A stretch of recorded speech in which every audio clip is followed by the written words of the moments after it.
We're gonna walk around and look around and stuff. In fact, these folks.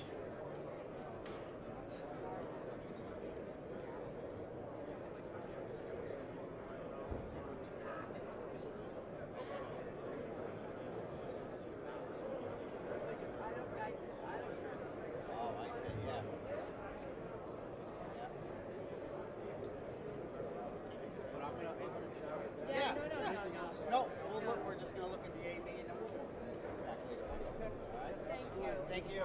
Yeah. It's 240.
Ocean 97, how it came about. So the 97, of course, is my football number for playing for the Patriots. And then the ocean is whatever I get out the ocean, I sack it, sack the fish, sack the shrimp, right? And I try to sell it. So Ocean's 97. That was good. Kind of like the Ocean's 11, right? Like the casino and all that good stuff. So the company, I started the business 6 years ago, and I had a friend of mine, because people say, how you got into shrimp? I retired back in 2010. I went to school for construction management, so I was doing construction. And I said I wanted to do something different. I had opportunity to do, I guess, coaching and, as far as analysts and all that stuff. And I just wanted to do something different, totally opposite from football when I retired. And then I'm on the couch one day, and my friend owed him a favor. And he said, hey, Jarvis, remember that favor you owed me? I said, yeah, I do. He said, I have my family. We have about, we tied to 800 shrimp boats in the Gulf of Mexico. And he said, we have a shrimp facility way in the bayous of Louisiana, like far east, like about 30 minutes outside of New Orleans. It's like The Water Boy, the movie The Water Boy. Kind of just, the swamps, alligators everywhere. You got the shrimp plant right in the middle. And then I said, okay, cool, but you want me to sell shrimp in Louisiana? I don't know anything about shrimp. So where you play football at? I said, okay, great. But I like to eat shrimp, but I don't know anything about it. He said, we'll teach you everything. So I did a 6-month internship at the shrimp facility. And I remember my first 2 weeks, I had a mop and a broom. And I was cleaning the factory. And from that, yes, it's done. It's done. How many people are going to be in that pot? I know, I've got some big shrimp in there. Yeah. So from that, I started off 2-3 weeks sweeping, mopping, and then it took me from the next place, the deheading shrimp, peeling shrimp, the veining shrimp, breaking shrimp, icing shrimp, how to ice the shrimp down. We had big old vat, we put about 2,000 pounds of shrimp in at a time. But the shrimp plant, there's water all over the floor. It's a mess. And for about 4 or 5 months, worked on the docks when the boats came in, even worked on the shrimp boats. Had no idea, because the boats that we usually we buy from, those boats go about 3 to 21 days. Big old freezer boats. Some of these boats come back with 100,000 pounds of shrimp at a time. But you got your bad days till you come back with nothing. That's just part of the business. So I did all that, and my thing was I was more eager to go and sell. But it was a certain point I had to be at, because I remember, my 3rd week, they gave me a Rosetta Stone to learn Vietnamese. I had it for about 2 weeks, I gave it back to them. Impossible. So I did all that, and but still, just going through the motions, learning everything, and then it was time for me to say, hey, we think you can start selling. Because every day I came in, it was quizzing me on different things about the shrimp, what kind of shrimp it is, where it's from, the origins. And then you had your peeled and vein, you had your tail on, you had your headless, you had your western cut, you had your butterfly. So different ways that we prepare shrimp. And I remember my first time, I was calling Big Y. That was like my first deal. I guess maybe in the 7th or 8th month, I called him for maybe 60 days straight until the guy picked up the phone. He said, what do you want? So the thing is, I used to play football, but when I used to call, I say, hey, I'm Mr. Green. I work for New Orleans Fish House. We got blah, blah, blah. I'd like to set up a call or a meeting to sell some shrimp. So once I get there, it was something like a value-added line. It wasn't just a commodity. So when I get there, the guy said, man, you're a big fella. What do you do? But I never say what I did or who I was. Because, it's kind of hard to say, okay, this guy, Jarvis Green, selling shrimp. No way, no way, no way. Can't be the same guy. So all the time when I was going around, that's what I used to get all the time. Man, you look familiar. Your name sound weird. I said, nope. And then from that, we just started making sales from Big Y, the Super Stop and Shop, and then we just started moving around the country. So in about a year and a half, 1,800 stores, we were selling the product. But then it was New Orleans Shrimp House. I went for about 3 years. We kind of did this here, and then we started plateauing, we went downhill. We was growing so fast with the shrimp itself and just educating people, but the product was great. So it was the time that I had to go on my own. That's when I started Oceans 97, February 15, 2015. So from that, I worked on rebranding my product, separating myself from another company. So I worked for Dolan Bailey out of Woburn, Massachusetts, oldest butcher in the United States. Today, 150-year-old company, same family ownership. So I did that for about 2 to 3 years, and then this product here I have now is the value added. So you see the bags, just the bags and design took about 2.5 years to just work. I was just doing it possibly, hopefully the right way. And then I had my different sauces. So when we used to sell the sauces, it was like eating a Big Mac every time. It wasn't the healthiest, but it was very yummy. So my thing is, folks, I am not paying her to laugh for me. Remember that, okay? No, listen, because I get it. And so my thing was to make it better, more natural, healthier. So when you get the product, you can see the ingredients.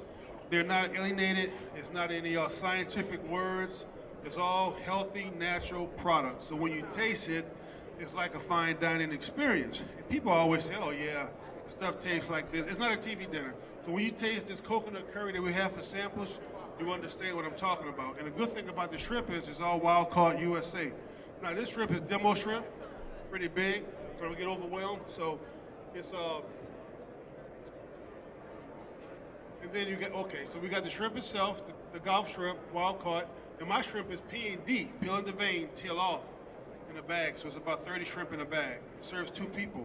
Now this product should be on the shelf for Stop and Shop on Monday. But in Stop and Shop, we got the Pomodoro shrimp, red gravy. Coconut shrimp will be there the following week. Pretty good product. You gotta just try it out. But remember, when you get it, always look on the back of the bag and see where your shrimp come from, because we know in the United States of America, we are eating about 1.7 billion pounds of shrimp. 80% is domestic. 8%. I think 3 years ago, 10% was domestic. So that shows you how fast the import shrimp is coming in. And of course, the price point is totally different because you got across seas, you don't know what they're doing over there. A lot of people don't know this. When you have the foreign raised shrimp, they have some type of continental divide, right? Across the ocean. So anything for USDA purposes and standards, whatever is on that side of the world, they don't care what's in it. Once it gets over here, and then the rules start for what goes in the product when it comes into America. So all we know is what we put in it when it comes to America. So you got the sodium bisulfite, you got the tripoly, and over there, the tripoly, I mean, I might have heard the word before, but the tripoly, it cuts off the oxygen. You know, because when the shrimp is exposed out the water, within 24 hours, it starts turning black. What is it, melatosis or mitosis? It starts turning black. So to the eye, it looks bad. It can't kill you. It's just that's because of the oxygen for the shellfish. The tripoly cuts that off and it stops, so it doesn't turn black. But the tripoly is man-made in a factory. It is very not a safe product because if you try to smell it, it burns all your nostrils and it messes with your eyes. No, but this product here is a natural product. It's a salt derivative that we put into the shrimp, but that's something that you can buy, from any store, table salt. So that's what this product is. So again, it's a good natural product, different. Everything's made in the USA. It's local, helping local fishermen down in the bayous of Louisiana. And I think do we have some product ready to try? So, okay, so so you're gonna have to take the wheel. Do you know how to handle? Can you do it like this? Hold it. Okay. This is good. I get this. So we're gonna serve from the front, not from the back. We need to.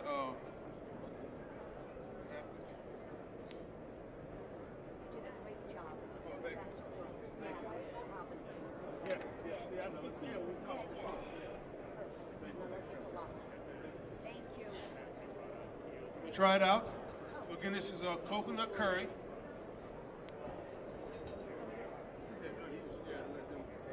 Y'all come up and grab a plate.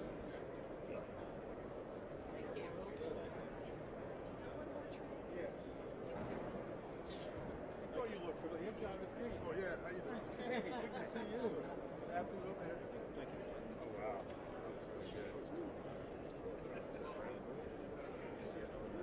I was just next door to the boat smelling it.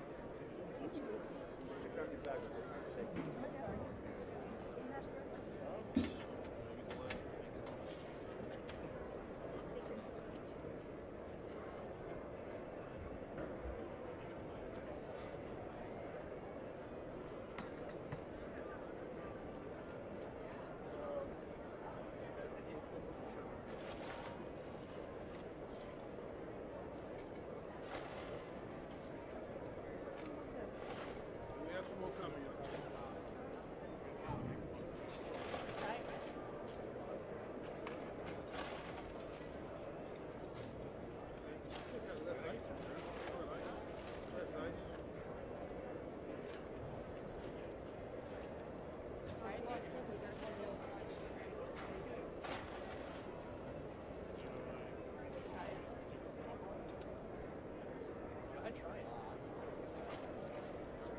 Help yourself.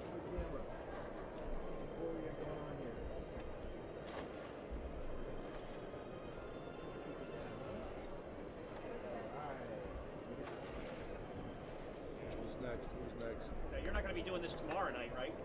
No, I'm not here tomorrow, no. You got some other things on your mind? Yeah.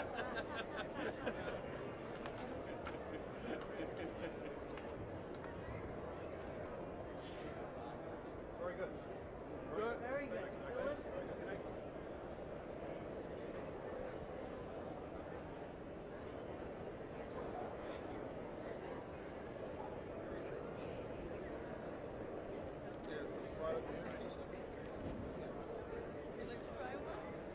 Yeah, I just have one. Get some more. Tell you what to watch.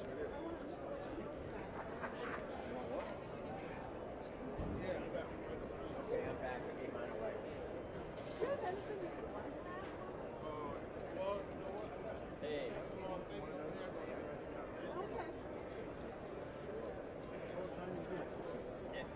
Come back over there.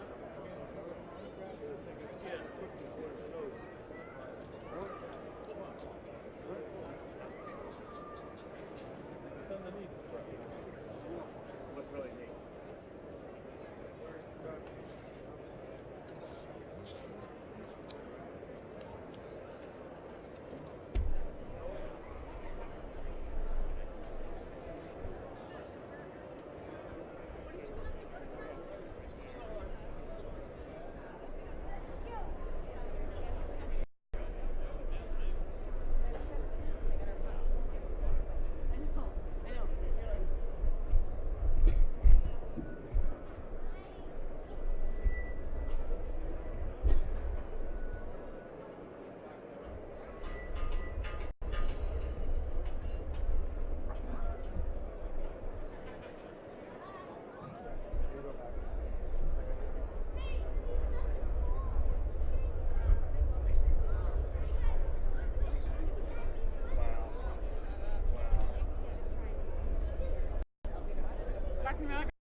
buy two, the company rewards you and they throw you one for free.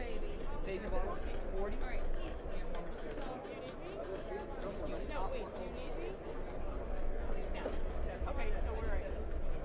You easily cut through steel, metal, wood, and fingers easily.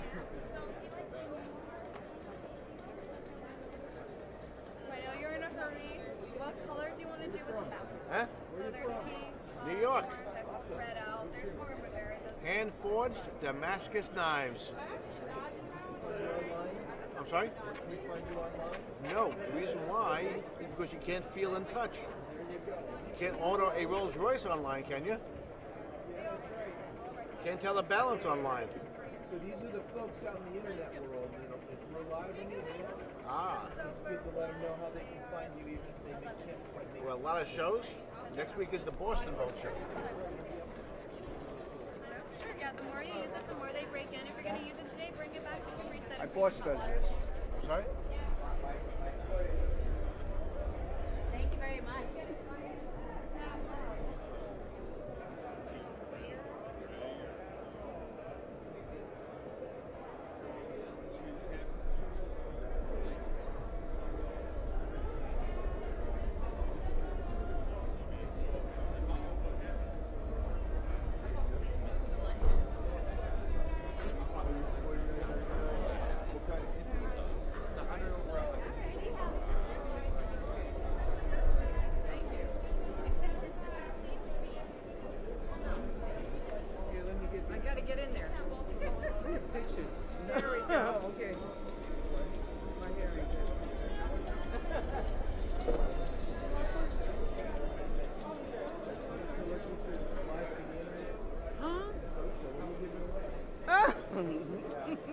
That's the Caribbean rum cake. We did. Don't mind me, sir. Really? Oh gosh. We are the Good Way Bakery. We've been baking for many years, and we do rum cakes right now. But this is we help kids. It's a boarding and day school, and we have two boarding schools, and we bake to help kids that need the focus and to keep the distractions out of their life. So the rum cakes kind of aid anyone that's not able to pay the tuition. We do the tuition through our sales of the cakes. Yes, you're welcome. God bless. Thank you so much. God bless you.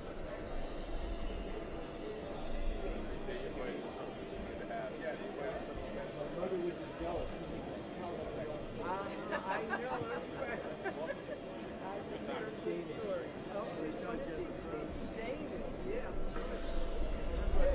Hey! What's up? Hey, this is my name is Sid Abruzzi, and this is my friend Craig Ferris, and we were asked to sort of do a little call it a surfboard exhibit. So we brought maybe 8 or 10 boards, ranging from the far left, 1938, which had to be assembled by ordering through Popular Mechanics. These two other long boards right here are from the mid-'60s, believe it or not, made in Cranston, Rhode Island. All manufacturing of surfboards in Rhode Island were made in Cranston and Pawtucket. There was none made on the coast. And then the shorter boards around here are just a collection of 70s boards. So we didn't throw the whole library at them, but we brought a couple of books to show. Let's put it that way. Where can people find you online? What's that? Can't make it a show. Where can they find you online? You can always email us at waterbrothers@gmail.com, waterbrotherspro.com. We're here pretty much announcing this will be our second year, May 12th to May 25th. The Water Brother Pro, $5,000 purse, Second Beach, Rhode Island. Everybody come on down. Some of the top surfers in the United States will be there. Awesome, thanks.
Basically, you have to just guess how many geckos inside here for a chance to win a $200 gift card or a remote control boat. Do you have Gecko insurance? What's your lucky guess? Yes, we do.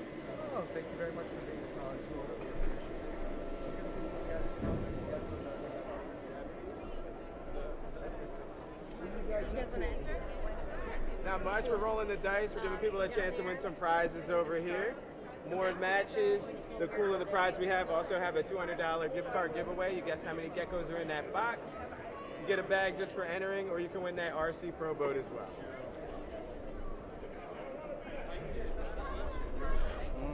How we doing today, guys?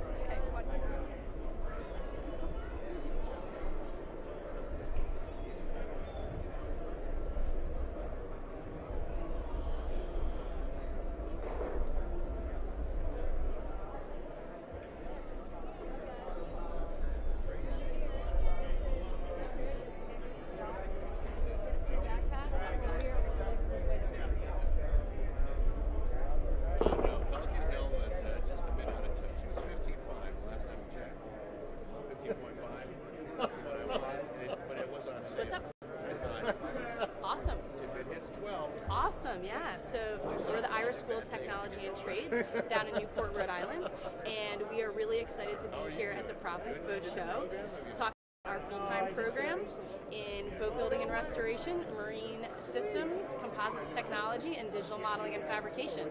So just a big shout out to we're a member, and we're that the boat show is here.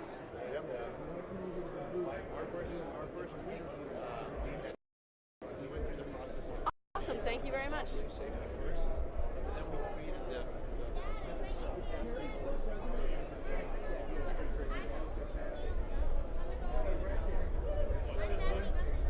I never drilled one. So now they own a pool, and yeah, it's not as deep, but we don't really need deep. I got Any you. of our boats will I got actually you. go in this.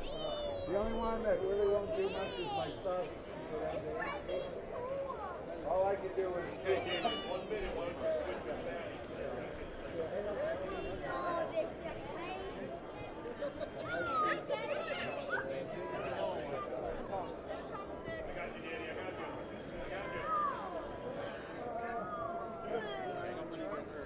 Coming to get you. Coming to get you.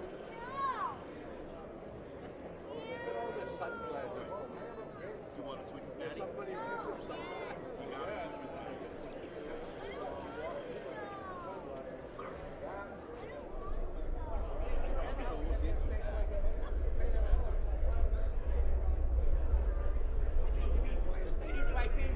Refinance the house. I'm like paying cash for it. I'm not gonna do that. Still completely wet. Yeah. Really wet. I can easily do that. Refinance the house and pay cash for it. I got that much equity in the house.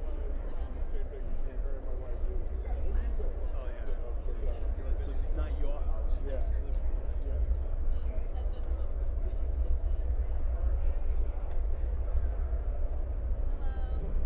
We're live on the internet. You guys want to invite some people over?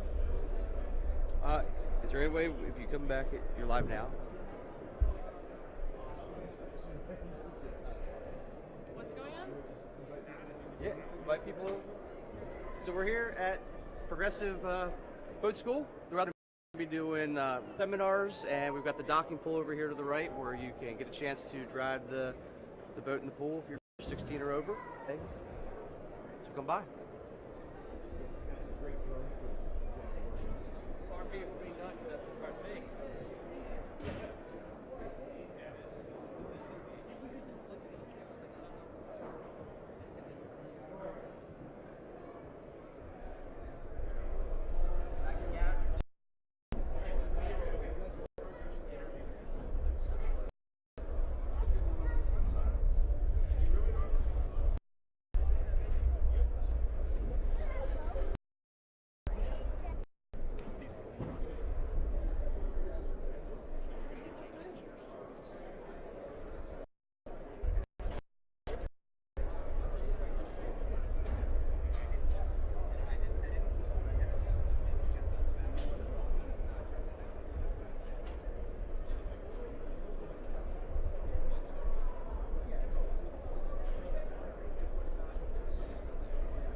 No, I really have no idea.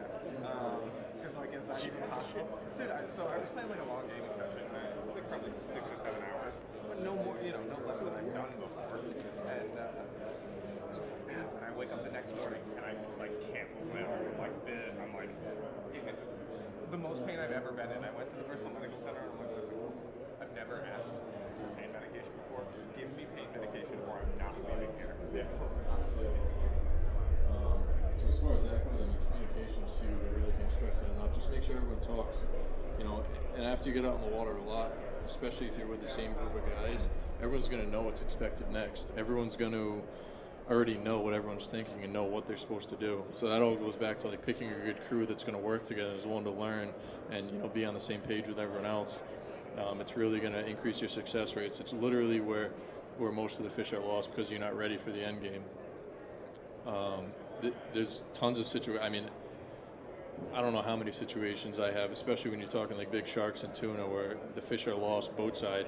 I had situations where big sharks and like tuna literally swam off with a harpoon dart in them and 3 gaffs, and you all have them hooked up, and they are a lot greener than you thought they were. And next thing you know, this 400 or 500 pound mako or tuna is freaking out, and next to your boat, and all the gaffs are banging off, snapping, and next thing you know, that fish just swims away with all your hardware in it. I mean, it's not a good feeling to be fighting a fish and put all that effort in to get what you want to happen, and then next thing you know, all your gear's swimming away with the fish. So just be ready.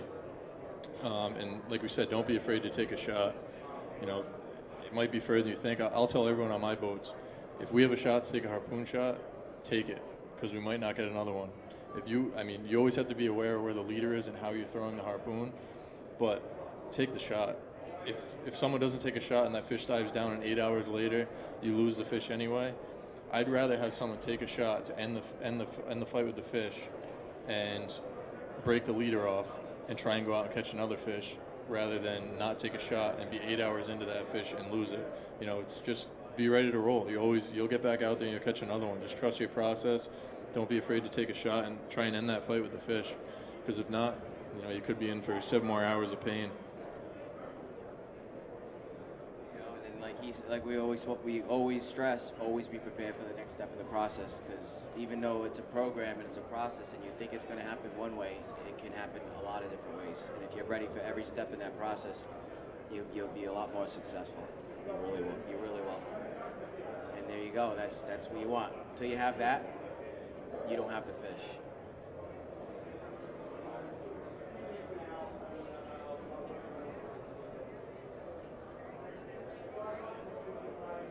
Afraid to have fun. It's big. Go out there, have fun. Don't get too serious. Don't get angry. Have fun. The more relaxed you are, the more you're going to see. The less mistakes you're going to make. Some of the biggest fish we've caught, I have videos of it, and we're laughing and we're joking the whole time. We didn't make any mistakes because we were very relaxed.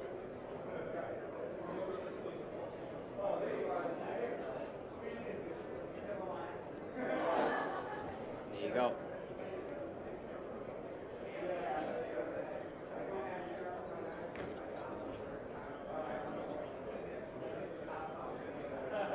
And the more you're on the water, the more you'll get into that stuff we were talking about with finding your crew, finding your network, trusting your process, developing your own ways and things that work for you. And the more you're out there and the more time and effort you put in with your guys, it will definitely pay off. I mean, it can be frustrating at first if it's a new fishery to you. It could take you 3, 4, 5, 6 trips to hook a fish, and then you might go 3, 4, 5 trips in a row hooking a fish and losing it. But eventually, the more you're out there and the more you're used to doing anything, it'll pay off eventually for sure. There's no doubt in my mind. The more time you put out there, the better off you're going to be, and you're going to catch some fish. Any questions? This is getting a common question. So instead of using a spin rod, say I had like a bait in cast around with like a low profile, like a Trans 500 reel. What benefit or non-benefit would that give when you're getting a spin rod? Depends. I mean, if it's willing to handle bigger fish, I mean, you can use what you want. Like we said, there's no rules to this. It's just what works for you. I mean, this is what we use. This is what we find to be the most efficient. Give us the best result through trial and error. I mean, I have friends that have like similar reels. They, Jigging Master makes an underhand reel. It's like a conventional spinning reel, in a sense. And I know guys that use them. I personally don't, but if that's what you want to use and it works and it lands the fish and it's durable enough, then go by all means. If you're comfortable with it, use it. Yeah, it's really all about what's comfortable for you. I mean, some people like reeling with their right hand, some like reeling with their left. I mean, you can get these spinning rods with the, you can get them reversed. It's whatever's comfortable for you and makes you feel comfortable. Because like we said, the biggest thing is being out there and being relaxed and being comfortable. And you don't want to be nervous when you hook a fish, being like, oh man, I'm really nervous to fight this thing because, yeah, is this going to break? I'm going to be reeling it with my, the hand that is not as strong with. Find what's comfortable for you so that every time. Oh man, I mean. Stand-up, we don't usually use a harness, but they do make Chris actually has Daiwa makes a really nice belt for spinning rod. Ralph. Yeah, if you see Ralph at Crafty One, he'll give you everything you need. He has those belts. It's basically just a small little pouch. He's got an order of them coming in, but essentially it's just like it's a belt with a back brace. So it's a normal belt like. The older you are. Yeah. Yeah, so it's gonna have like a big back pad in the back, and then the rest is just gonna be like a normal belt. And then so I keep like my pliers, like 2 pairs of pliers on one side and a knife on the other side, and then the front of it's just like a pad. Because when you're fighting these fish, you're gonna be like this, and this like digging into your stomach or your groin all day is gonna be painful. So I have a pad that it just sticks right in, and it kind of takes it off. So it takes a lot of stress off your body, and it's actually awesome because you have everything you need right on there: your pliers, your knife, crimps, whatever you want to have on the belt. And then as soon as you hook a fish, I just wear it all day because you never know when you're going to hook a fish. And you don't want to have to be fumbling around to grab your belt afterwards. So something you can wear all day long is definitely ideal. What's the two differences between these rods? So this is a jigging rod. So this one is, you can use it for like fast jigging with like these metals. So, it just gives you a lot more leverage to be able to jig the rod all day. It's lighter, it's smaller. And then when you do hook the fish, you have a lot more leverage. It keeps you center of gravity here, whereas this one, it's going to be way further out, and it's going to be a lot more stress on your back because it's pulling away, whereas this one, you're in close. So it's just different styles of fishing. It's just easier to hold this close to you. It's not as long. You're not going to be bouncing off the gun all day. You can jig this fast all day long. I know we had a lot of bunkers for the first time we came up in New Hampshire. Yep. That's what they were chasing. Yeah. What would be a good word to mimic? If they were chasing bunker, something right here, something like that, a spotter. Stick bait would be great to mimic bunker. And it depends where the bunker school is. Are they chasing these bunker on the surface? Are they blasting the bunker out of the air? Are the schools of bunker down low? Because if they're down low, then you're going to want to get maybe a brown round Z and drop it down to the depth that they're at, or a brown jig or something to imitate them. So it really depends where the fish are and how the fish are feeding and what their feeding patterns are is going to help you determine what you're going to use. If they're all feeding on the surface and you're seeing fish blast out of the water, you're going to want to use this. Jake, what ounce is it? I can.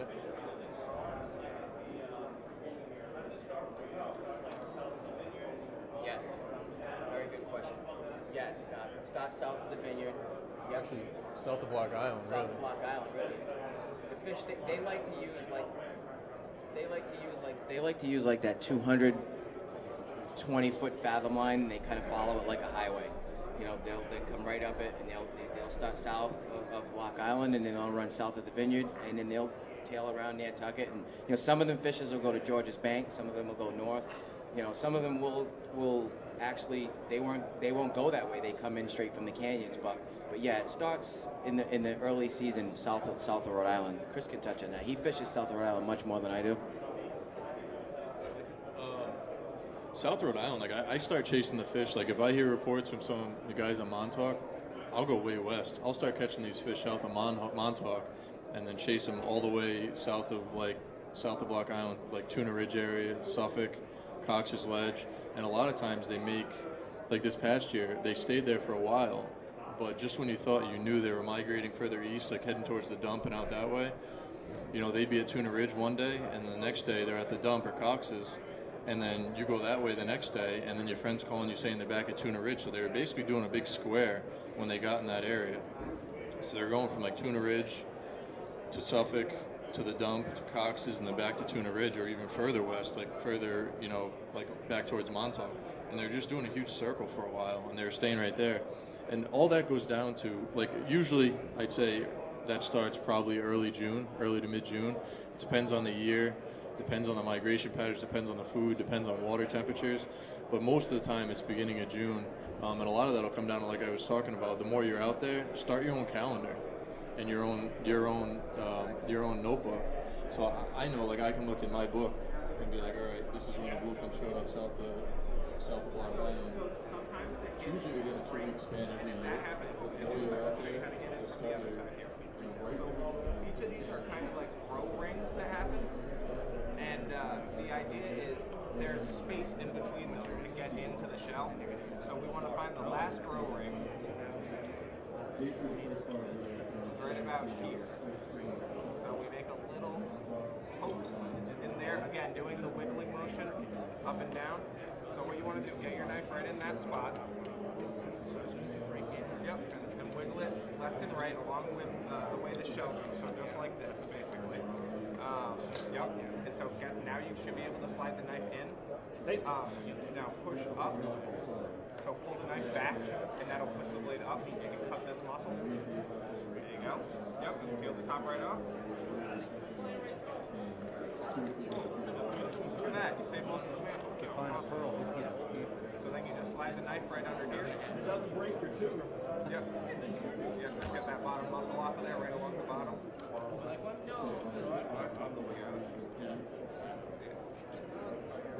Oh yeah, oh yeah. Boom. There you go. So do you shake the oysters periodically? We not too often. Well, do you mean like to get all the stuff off of them? To get the stuff off. Yeah, we do tumble them. We do tumble them very often actually. We probably touch each oyster once a month maybe. We've got about 140 something cages out there now. So $10. You get a photo of me on here you go. How about photo of you slipping that one down?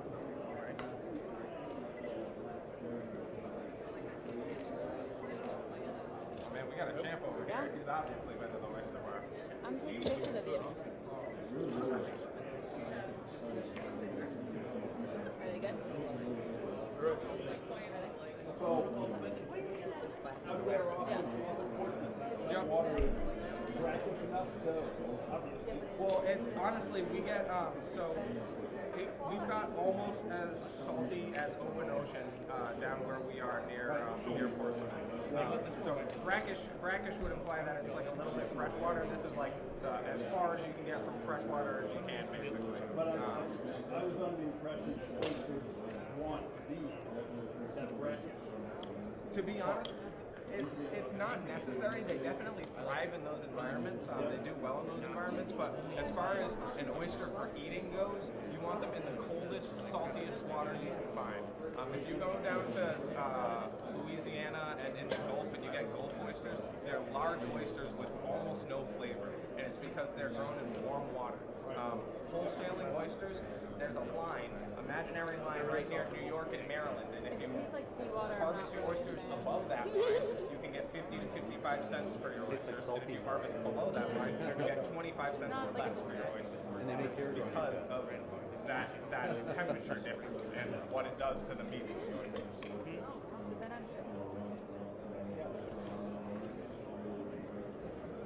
You guys are going right at it. I don't need to teach you anything. It looks like you guys just came here to eat oysters or something. That's what I would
and they're giant, they're really good for us. So there's some guys that specifically grow the larger ones as opposed to... Yeah, oh yeah. To be honest with you, we try to grow our oysters as large as we can get them to harvest. A lot of people will harvest them as soon as they're marketable size, and we try to get an oyster that we know is going to be meaty and you know, kind of worth it. We want our product to reflect the amount of effort we've put into it. Now, would that be another year, or is that yeah, sometimes. So sometimes it could be a year. Sometimes it could be you know, a full season. Sometimes they need an extra season. You know, a lot of the reason that there's the whole there's the stigma that you're not supposed to eat oysters in months that don't have an R in it or something like that. Yeah. So that's like an old oyster. Well, yeah, it is a heat thing. So, yeah, because when they're in the water, when the water starts to drop down below like 50 degrees, they go into a hibernative state, and so they stop feeding, and all their fat stores like start getting used up. But if you catch them as they go into hibernation, they'll have all that. They haven't used up any of the fat yet, so they're just really plump. Yeah. In November, you said? Yeah. I remember that years ago there was an increase in algae mid-July. So can you taste the difference between different animals? Absolutely. The other thing too that I could see like summer, winter, but I didn't know like specific months. Yeah. So it wouldn't be a flavor thing so much as like a fullness and meatiness to the oyster. You might notice that the mantle is a little more see-through. It doesn't have the body that it usually would, and that's because it's eaten up most of the fat. It's like a marathon runner kind of. You know what I mean? Like he's worked himself down to nothing but muscle. Right. Well, these weren't kept like good. No. If they were those, that's what we got to do, unfortunately. Well, and I'm surprised. Yeah. These knives. Yeah. Well, right. And I'm sure you got a few of those. Yeah. Oh yeah. He's got a few of those for sure. First month in the restaurant. It's been 2.5 years since that so day. we have 2 or 3 guys on at all times. He's got a good one. The oyster battle scar sharing. This was from working on a farm right here. So let me see if I can pop this scallop open. I don't know if he's any good, but oh, he's all gone. Yeah, he's gone. That's too bad. Scallops are almost as good raw as they are cooked. They're very sweet, very sweet. That's why they do a scallop ceviche, because all you have to do is put a little bit of lime juice on it to cure it, and that's really good. They hold a lot of their natural sweetness. If you can get over the like texture kind of deal, it's kind of like sushi. You know what I mean? When I find it, Yes. No time. Pop it open. Gone.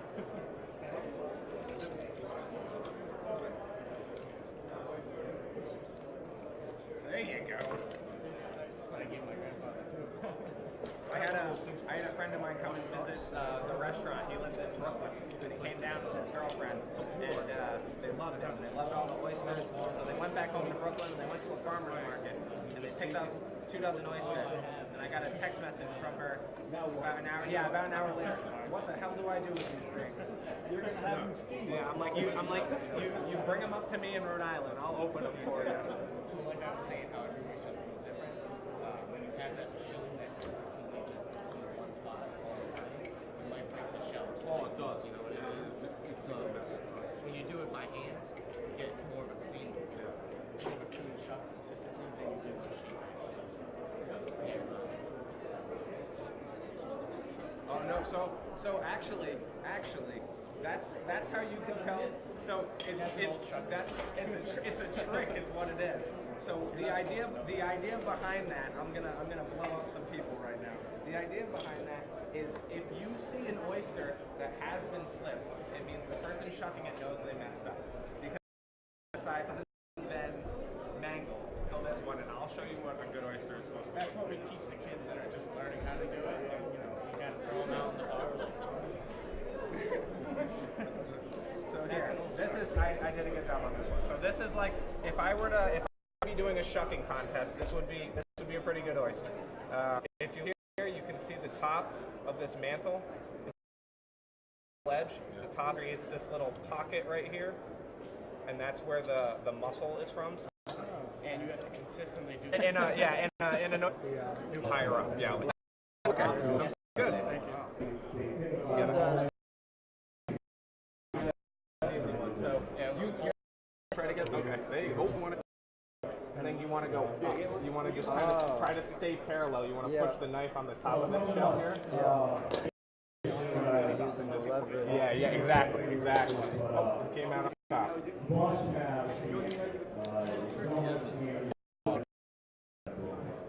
Push up. Maybe it isn't. So come in. Nope. Try flipping it around the other way.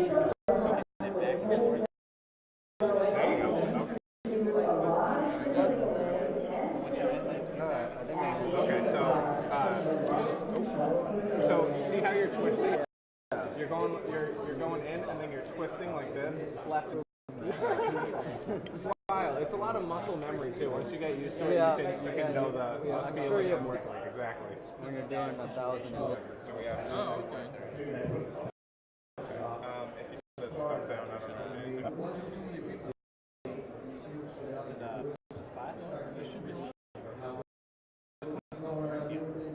We had a good amount. We had like 6 people. We only have so many openings. You do it when you're not at the convention center too? Yeah, so I used to run the raw bar at the I go to Rod Williams for marine biology now. So the gentleman next to me, his father owns a restaurant, owns a oyster farm. I've been working with his dad forever. Is he a marine biologist also? He's not. He actually works with his dad. So his dad owns 3 businesses. It's the restaurant, the farm, and then he also sells oyster equipment to all the oyster farmers. So Ben runs that part. I used to run the restaurant part, and Pete oversaw everything. But I'm in school now, taking a little break, doing a couple other jobs here and there. I'm still working. Like Roger. I love it. It's good school. Yeah. It's really beautiful too. It's good. Yeah, I saw it. Yeah. Why'd you pick that over URI? So URI is more of like ocean studies. So that's actually where my boss went. If you want to be like a fishing captain or something to do with like tobacco chips or something like that, you can go there. Roger Williams is more specific to the Bay. Oh, okay. So if I want to like grow oysters or grow aquaculture type stuff, in Bristol I would do it like that. So I would go to the side. Yeah, I just know that they have the whole campus, the whole Bay campus, and they have some. It's like the Enterprise or some big ship that they take out. And I know they're involved with like Block Island a lot. Yeah, they do. They have actually recently been doing a lot of stuff in the Bristol Warren area, especially with the oysters. They have a great oyster program over there now. I just graduated from URI. Oh, nice. Yeah. I was in the wildlife conservation. I was not really marine bio, but I was in a lot of the same classes. Type of basic classes. Yeah. Thank you very much. That was kind of awesome learning how to do that. It's a nice trade to learn, you know. It's not. A lot of people think it's easier than it looks, and then you do it, and it takes a lot of balance. Yeah. Can I grab a couple bags for the road? That's what it should look like when it's done. Should I grab a couple bags of oysters for the road? Yeah, almost. You almost got me for a second. I'm like, yeah, I'll get you a bag. Hey guys, later. Nice talking to you.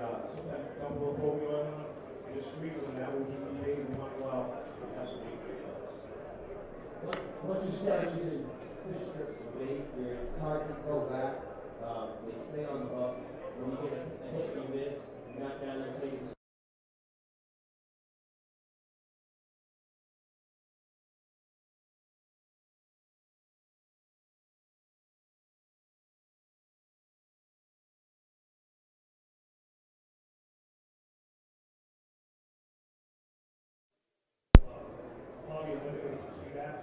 So if you want sea bass, then what's been happening in some of my food spots, so many sea bass.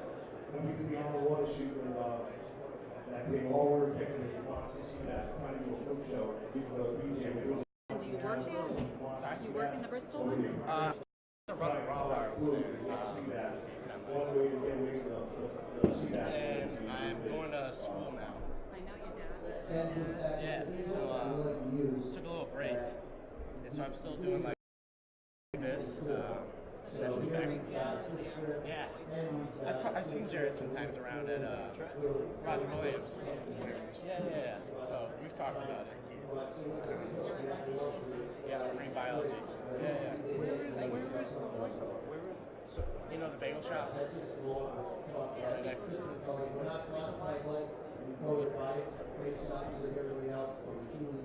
Yeah, it's really, I love that place. I've been there a while.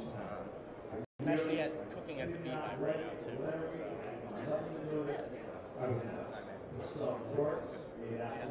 It's great. Sea bass, codfish, you name it. You have it in your boat. Don't want to damage the new one. You're out there, maybe a bass fish from the bass along with you want to fluky. You have the stuff, and it absolutely works. I was in the for a lot of years until I figured it out. There's one of the ones that you don't show now. There's a larger gulp that Best way, are you ready? Well,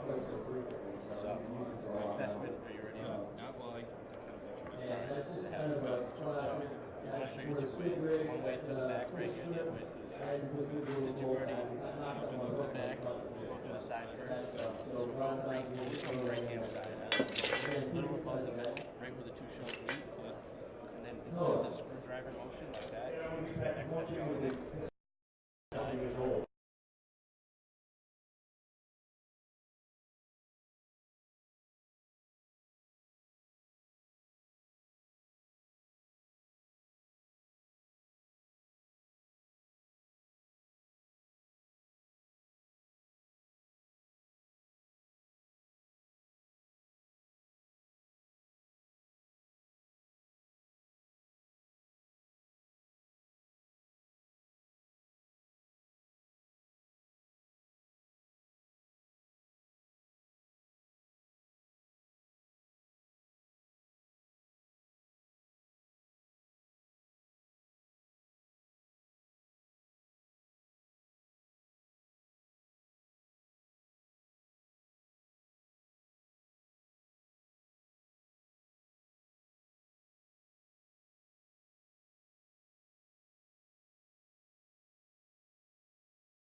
So once he ends up removing that, comes right back down, turns that nice knife again, right on its side, and actually just holds the skin and slowly works that knife all the way on down. And when it gets all the way down to the end, it will pop off, and you'll have two perfect pieces. And you'll end up with, there you go. Now we give it to the chef. Perfect. Beautiful. But you end up with this nice, clean, small piece. So basically out of that fish that he just cut, you got that top loin, you'll take that bottom loin off, and you end up with no waste. You ended up with that thin strip, and you ended up with that small piece of skin. That's it. So we're going to go ahead and take over here.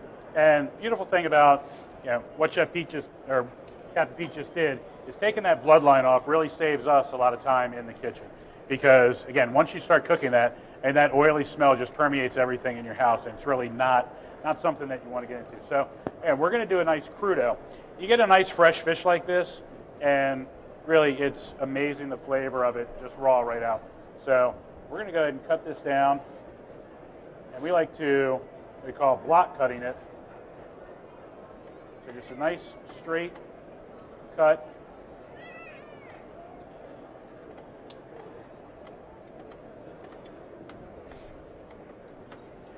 So a little bit out of the bottom section that Pete's cutting right now. So the belly of this tuna fish is what we call the toro. It's what people love to have sushi. It's high in fat, very, very, very delicious. But that bottom loin that Pete just cut out, as you can see here, is, again, we took the skin right off that side, and you can actually see the color difference in the fish. So this right here is the belly. So you can see it ends up being a lighter red. You can see a lot of the fat, opposed to what like is on that top loin, which is that dark red meat.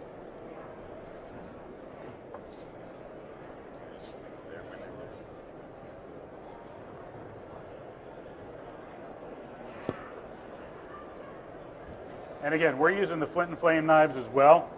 Somebody actually asked you, do you use these? Yeah, I own two, and then I also have the oyster knife. And the guys over at Flint and Flame make an awesome hunting knife. So the Robinson's Hunter's Edge is absolutely beautiful knife, really well put together. But for what we're doing, I mean, the flexibility on this with cutting down this tuna loin is absolutely beautiful. We also have the 8-inch chef's knife here that we use for all our vegetable prep as well. So two fantastic knives. And been a great partnership with these guys since we moved back. And that's one of the things that we're really focused on at the hotel, is just really being involved and getting back involved in the community. Pete and myself were anywhere from 20 miles to 100 miles offshore every day. So a lot of people don't realize that this stuff is here and as readily available to us as it really is in Rhode Island. You know, a lot of people travel to other states to go look for this stuff. You know, they take their trips down to the Carolinas and stuff like that. But what we have here, guys, is we have a world-class fishery that most people don't realize is right here. You know, a lot of people here come to the show and they see stuff like this. And one thing that we try to get out to everybody is that, you know, these fish are with us all year long. We're catching multiple fish like this every day, you know, which is fantastic. And that's one thing that we're lucky enough, because we have the 3 boats, we can cover a lot of territory every day. From basically, we have a boat that ends up going from south of New York all the way to pretty much south of the Cape. So, but we're chasing fish all over the planet all year long.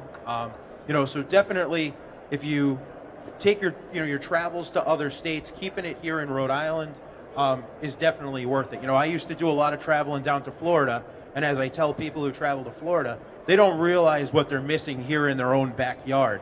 They go down and do those fishing trips, and right here, you know, we end up with fish like these every day at a lot greater numbers than some other places.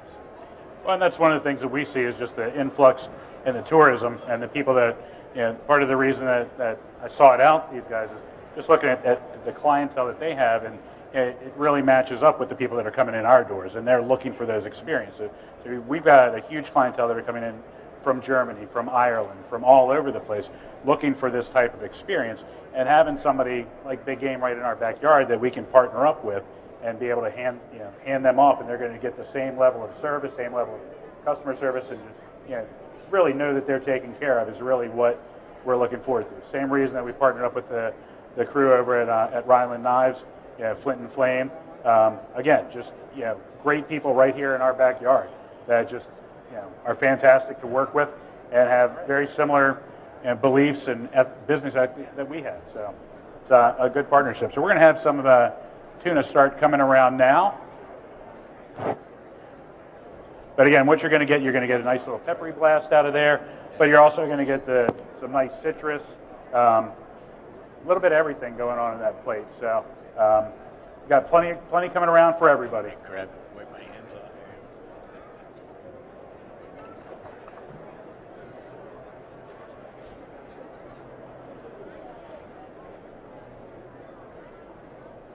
Ready for one? Yeah, I am definitely ready. Look at me.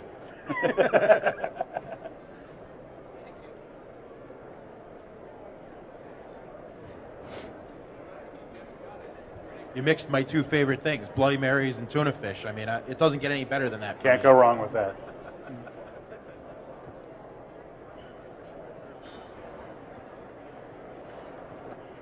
I think that should.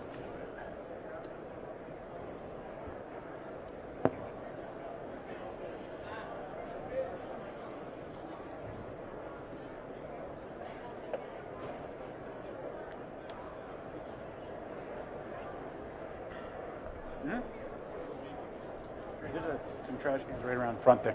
Guys, they're going to be coming around front, and there's some trash cans and recycle around front. We're using plastic plates and forks, so you hit the recycle bins with those. That would be fantastic. Again, my name's James, the general manager, and my name's Seamus Mara. Peter Bacon from Big Game Sport Fishing. Thank you all for being out here. Appreciate it.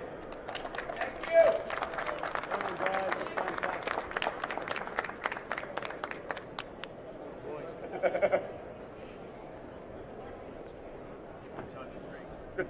Beautiful.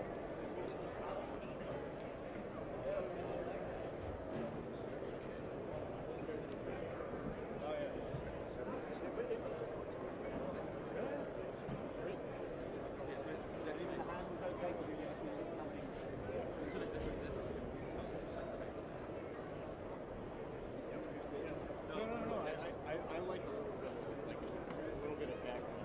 I'm just used to that one. That's why I like the 7 instead of the 9. I'm on you 7, so you stick. Oh, thank you. Let's go. I'm vindicated. Stick 7. Oh, yeah. That's good. Plugged into your email. Great. So, definitely go to 1:30 later. Yep. Yeah, no, appreciate it. No, thank you. Shake your hand. Yeah, I know. It's okay. It's a good thing, right? It's a good thing. No, actually, it's all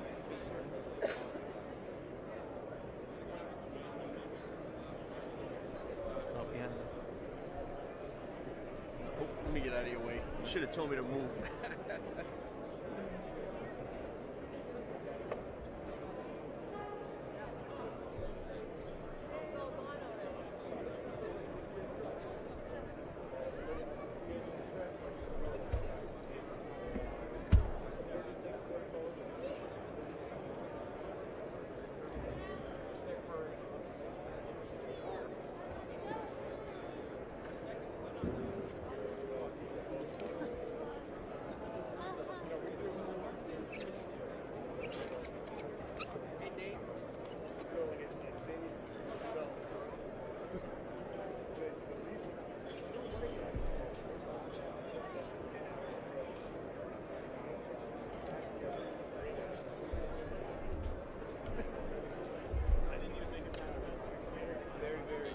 This fish was in Florida. This fish was in Florida.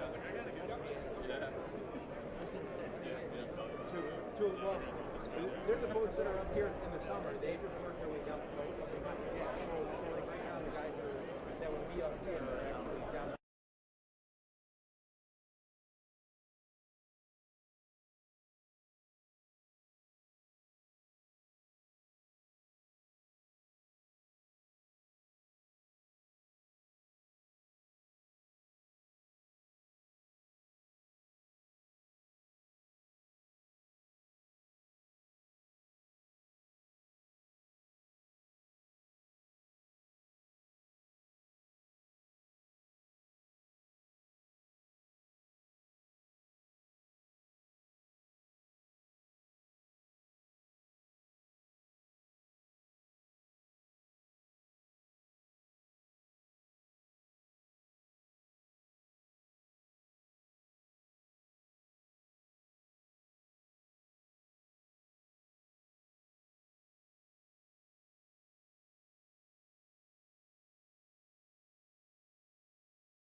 Kid, I found your Kid, I found my boat. I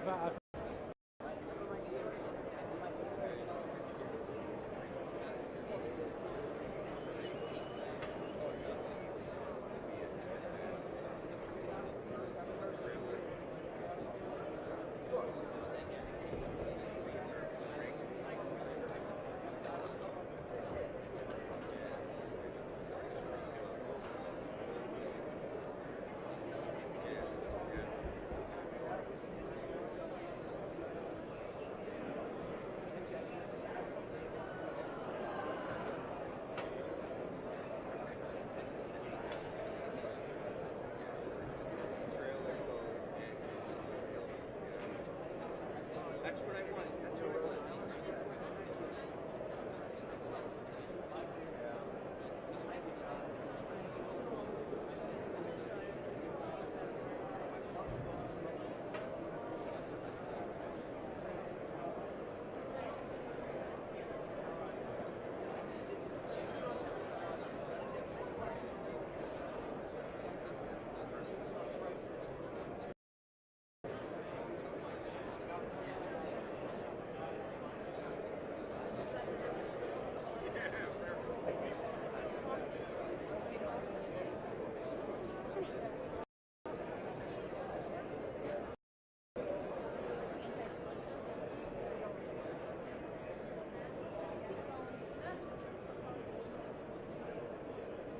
So a lot of these companies got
Just got the road case last year, 2 years ago. Let me know what's worth the engine tax.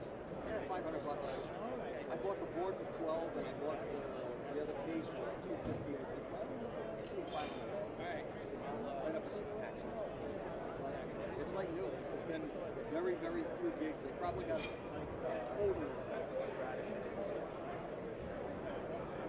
gigs, 10 gigs. That's all I ever did. I thought I was going to set the world on fire. No, I guess you play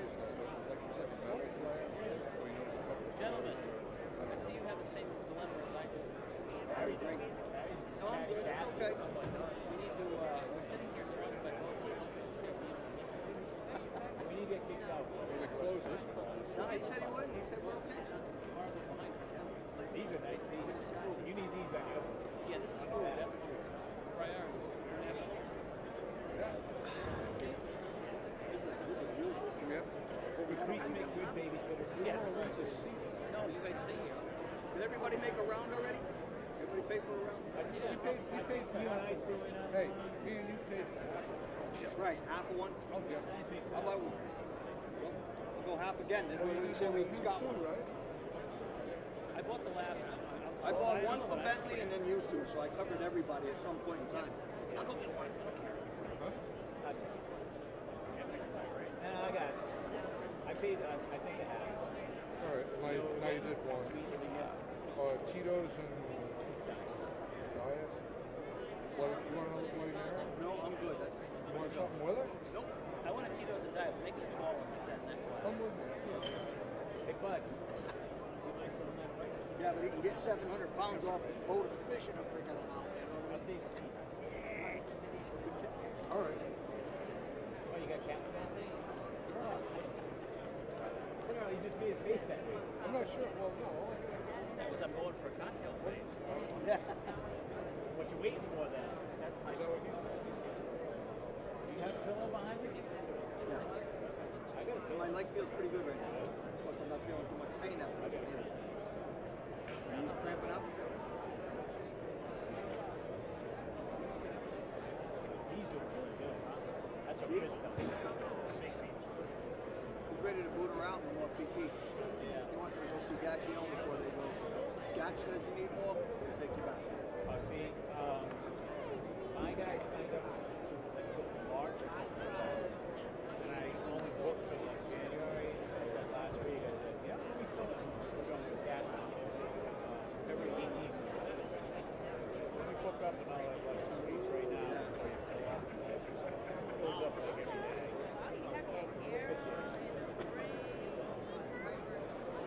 I kind of like it. Because it gets me out of the house. Yeah. He likes the banter between you and her. About good deep. Oh, deep? Yeah. Oh, man. Well, we all, we said at my party last week. Julie. Yeah, she don't care where he is. Twist that leg any which way she wants it. Yeah. Knows what she's doing, but you go in and she'll be like, how you doing? Kind of slow. Yeah, okay, whatever. You know? Like, all right, thanks for the sympathy. You know? Yeah. But I guess that's their job, too. Yeah, if everybody went home and did the exercises every day like you're supposed to, they'd be out of the job. I'll tell you right now, he does. She's faithful about it. Every day she does it? Yeah, every day. She overdoes it. I do like squats, and I walk laps in my house, like from like where the guitar piano is, over to the slider, around the table, to the kitchen, and out, and to the steps, and to back to the couch.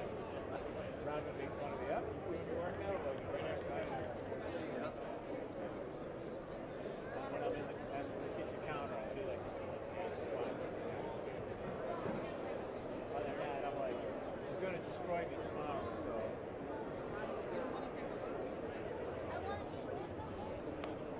Both are so small. We got somebody sit. Yeah, it's all right. Don't sit down there. That's okay.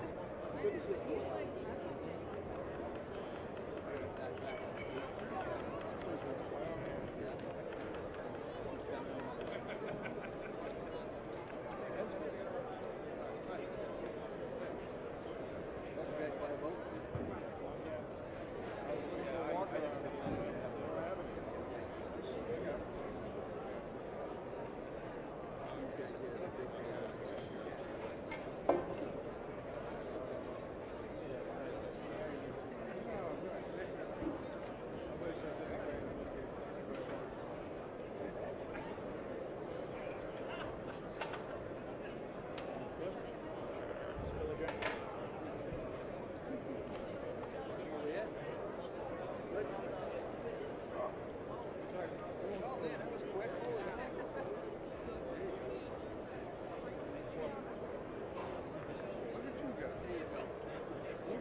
gave you the look. You gonna move? I'm not moving, man. You gonna stand up? Got it, kid.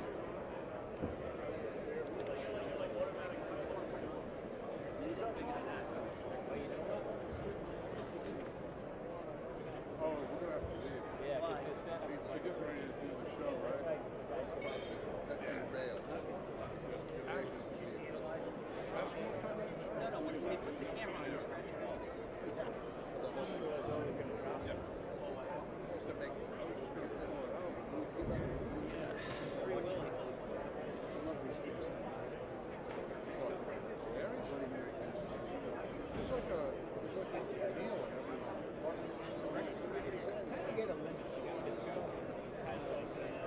Well, I had two with 4 strips of bacon. So it was like breakfast. Making a second pass at the buffet. Just throw an extra thing of bacon in. She only needs like one. Want some eggs over easy too? One's enough fertilizer, yeah.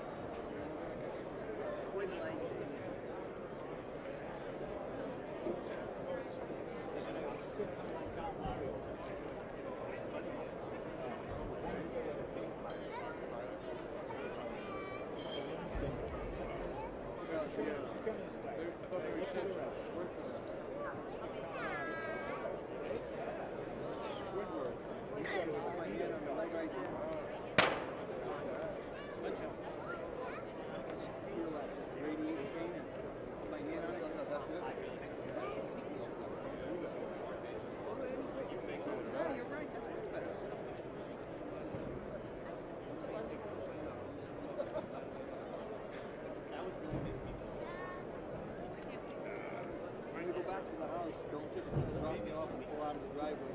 We're both going to forget. Stevie needs to come into the house for 2 minutes to look at the road case that he made. Married. Road case? Well, I need an ammo. I thought he was talking about this one he had. Looking up on the side. What shelter? All empty. It's probably this tall. Probably that long. And not big. Yeah, it's got a lid on it. It's on a hinge, piano hinge. The lid's about that big, so.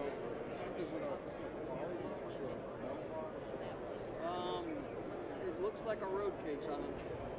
Like a calzone case. You know? You got a little underpaint, don't you? About a little Skippy Wimpy. Oh, You know exactly what it's called. I got mine in the tool. One of those tool bags. Just keep chewing on I this. got mine in the tool. What kind of a place over there? There we go. This week coming up, maybe. If I depends on the doctor. You going to take one off?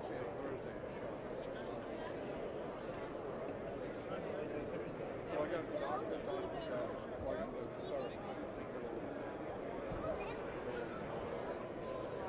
He's actually going to go, oh, you should do that while you're at work. In other words, you drive the van all the way to work, and then take a mile, and go 2 blocks from my house.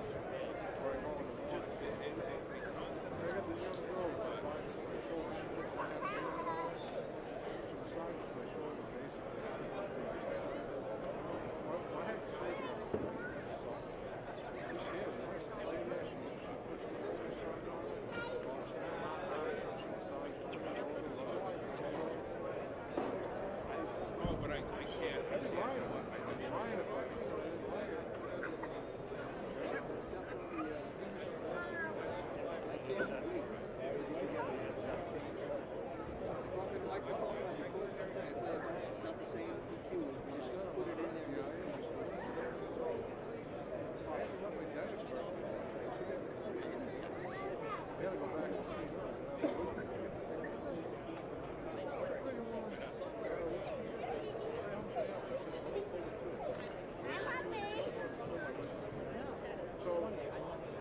She's got no. She wants to go.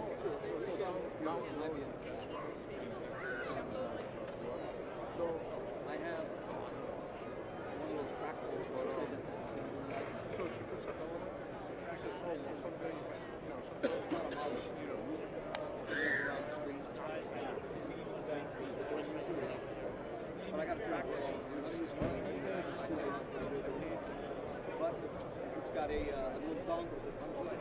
You plug that into some serial port. Okay, so I also have a very nice made by the same company keyboard with a dongle. It's a wireless keyboard, and I wanted it for inside the mobile room. So you look out in there, you can look out the window, if you want to redo tape or stuff like that. There's a keyboard in there. It transmits, but for whatever reason, everything just now you're right now.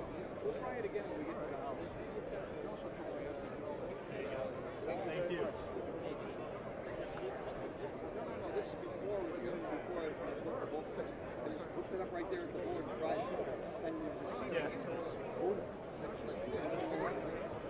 Maybe that's something we can just check out real quick. Now, that would be the opposite. Then I'd be good. Before I get so old, I can't think of this. I can do something. Very nice setup.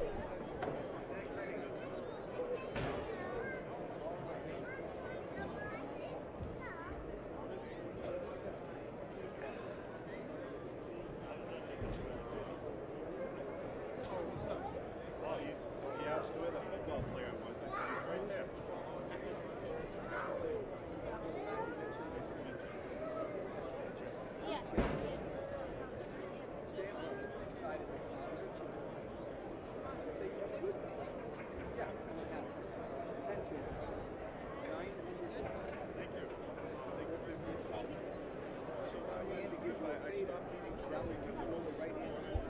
I was afraid to buy it. I noticed yours is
time you got? 152.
Mic check, 1 2 1 2.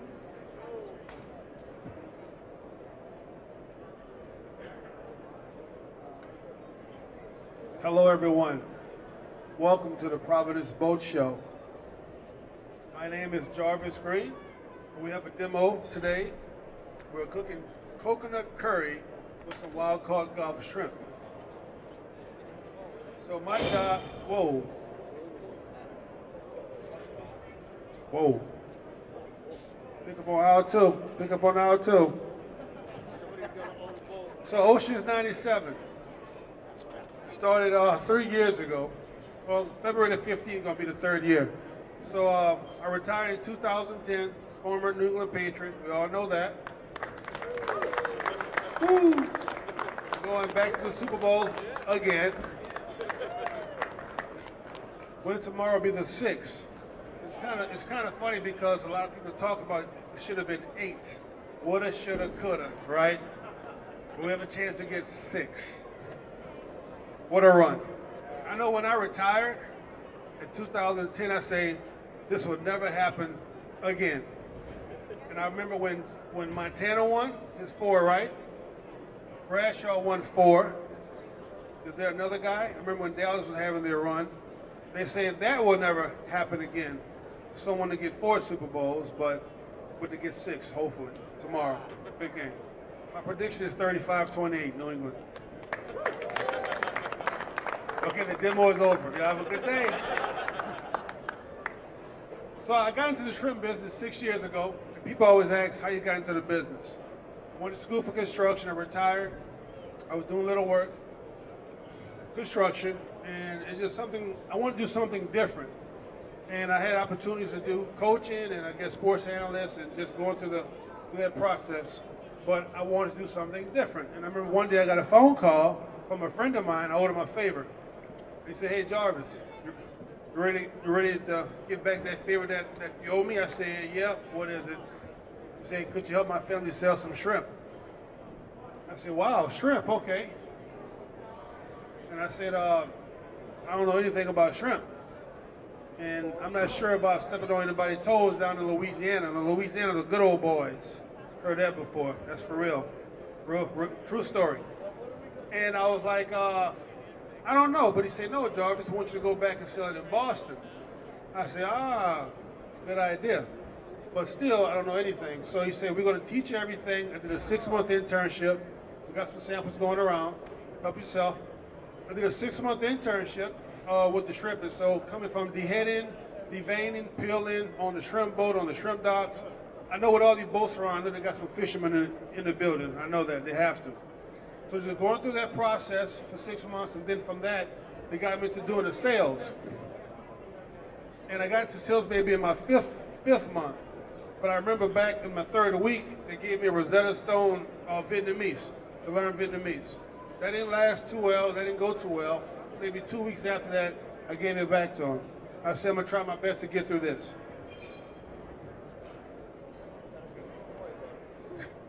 And then from that, I had the opportunity to go out and start selling product. So maybe around the 8th or 9th month, I just started making phone calls. I mean, I remember my first sale was a big Y. I think I called the buyer 60 days in a row until you pick up the phone and ask them. And the thing about it is that when I call someone, I don't say who I am or, Jarvis Green, former Patriot, blah, blah, blah. I just say, sir, y'all got to get samples from the other side, please? From the other side, samples on this side. And so from that, got in a big Y, started making sales. So I liked it, and then I started to love it. It just kept continuing to do it. And we got pretty good. In a year and a half, we got to about 1,800 stores. Stop and Shop, Albertson, Safeway. We were in the Midwest. We were down in the South, Louisiana to Florida. And as that went with the business, because I worked for a former company, we kind of went up to here. We went up the mountain, then we kind of plateaued out, and then we started going downhill. So some things happened, and for me, I was just a salesperson. I was just good. You like it? Sweet. So I went from there, and then I started to move on and start something new to get away from another company, just because I had my name to protect. And that's when I started Oceans 97, February the 15th, 2015. So when that happened, I had to go back and rebrand myself, start over. And people always ask about the Oceans 97. Of course, my football number 97, and then Ocean, hit, sack, whatever come out the water, I try to sell it. So it works out. Not Oceans 11 like the casino, but it's a nice little tune to it. And from that, I started doing the commodity thing, working with Dolan Billy out of Woburn, oldest butcher in America today, 150 years old. And I just started rebranding, going back into the community, educating people, talking about the plus with local, being domestic, and then the product itself is, again, it's a wild-caught Gulf shrimp, peeled and veined, tail off. Now with the bags here, you see this is a little different. I went from commodity to value added, and I appreciate just good food. I'm a foodie. I'm not a chef. We all love to eat in here. We got some type of foodiness in our veins. We love to eat, so I say, hey, let me create some sauces, something new, something natural, something healthy. And right here I have 4 of my flavors, but we have about 8 flavors. So what you see today, this is something that you can't purchase. So Monday, it will be in Super Stop and Shop. Monday. Might be today, but I'm not sure, but Monday. So we have like a Pomodoro shrimp. Y'all trying the coconut curry right now. We have a red gravy. We have a New Orleans barbecue shrimp. We served this yesterday.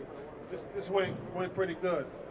And the thing about the products is that when you start buying product, or when you buy a product, you turn the bag around, look and see where the product comes from. So most of the shrimp you see comes from Asia, Vietnam, Indonesia, Singapore, Thailand, those different places. We have no idea what goes on over there.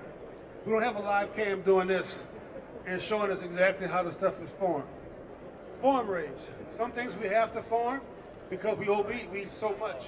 We have to keep up with demand. Now we have domestic shrimp, wild caught, and we know the big difference. Now those who don't know, farm raised, they grow it in a pond, like a cesspool pond. The shrimp is there, the fish is there. It's like you got to, just like when you have a baby, you have to feed the baby all the antivirus, antibiotics, immune, all the different things you have to feed the baby. But the fish is, the shrimp is the same thing because usually with Mother Nature, only the strong survive. The weak get eaten. So with the shrimp, if a shrimp die in that pond, that shrimp can make all the rest of the shrimp sick. So you have to feed it different things to keep it going, to keep it growing. And they all stacked on top of each other, stacked up. But with wild caught, that fish that dies gets eaten by a bigger fish, crab or whatever you may want to call it.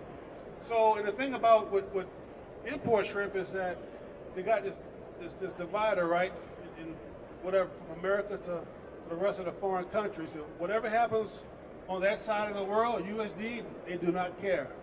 Once they get over that merger, whatever happens from that merger on, that's what they care about. So the things that they put in the farm-raised shrimp or fish is stuff that's under the counter, it's made in a laboratory, it's not good for you, it causes cancer, blah, blah, blah, blah. Domestic shrimp, in the ocean, Mother Nature, good old sea. And it tastes different when you eat it, so when you do eat it, you do taste the sauce, the curry, but you still could taste the sweetness of the shrimp. It's tender, it pops in your mouth. Unlike import, it tastes whatever you cook it with. And that's the difference with the import shrimp. The domestic shrimp, we have more samples.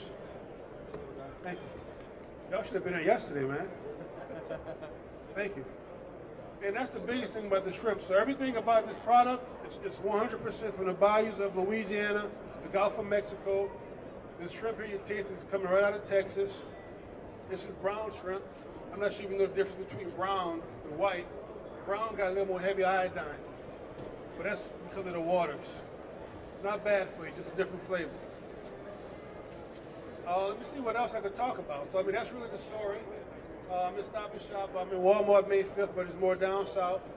And it's been very challenging just to work. But, start a company, I mean, it's not easy. Football is a lot easier, I have to say.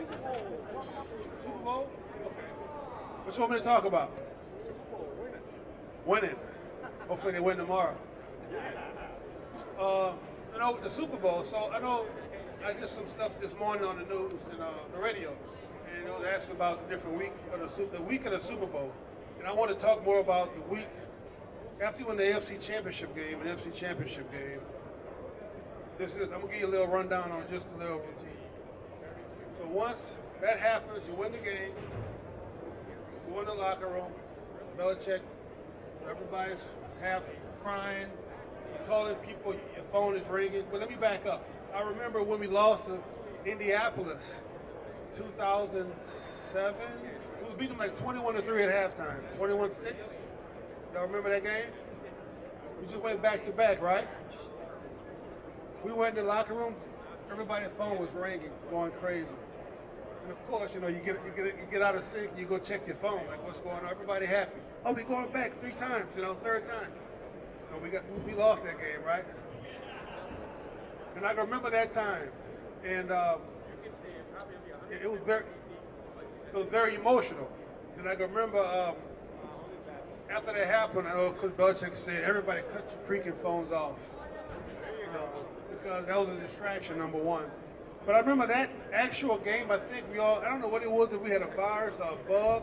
We had guys cramping up in the second quarter for that game. We had guys falling from the wayside, so we really don't know what happened, but from that point on, I know Coach was very serious about checking the food. We have a small boy named Elijah who is looking for his family. We are at the front gate of the show. So Elijah's family, please come on over to the front of the show. Somebody please find Elijah, please.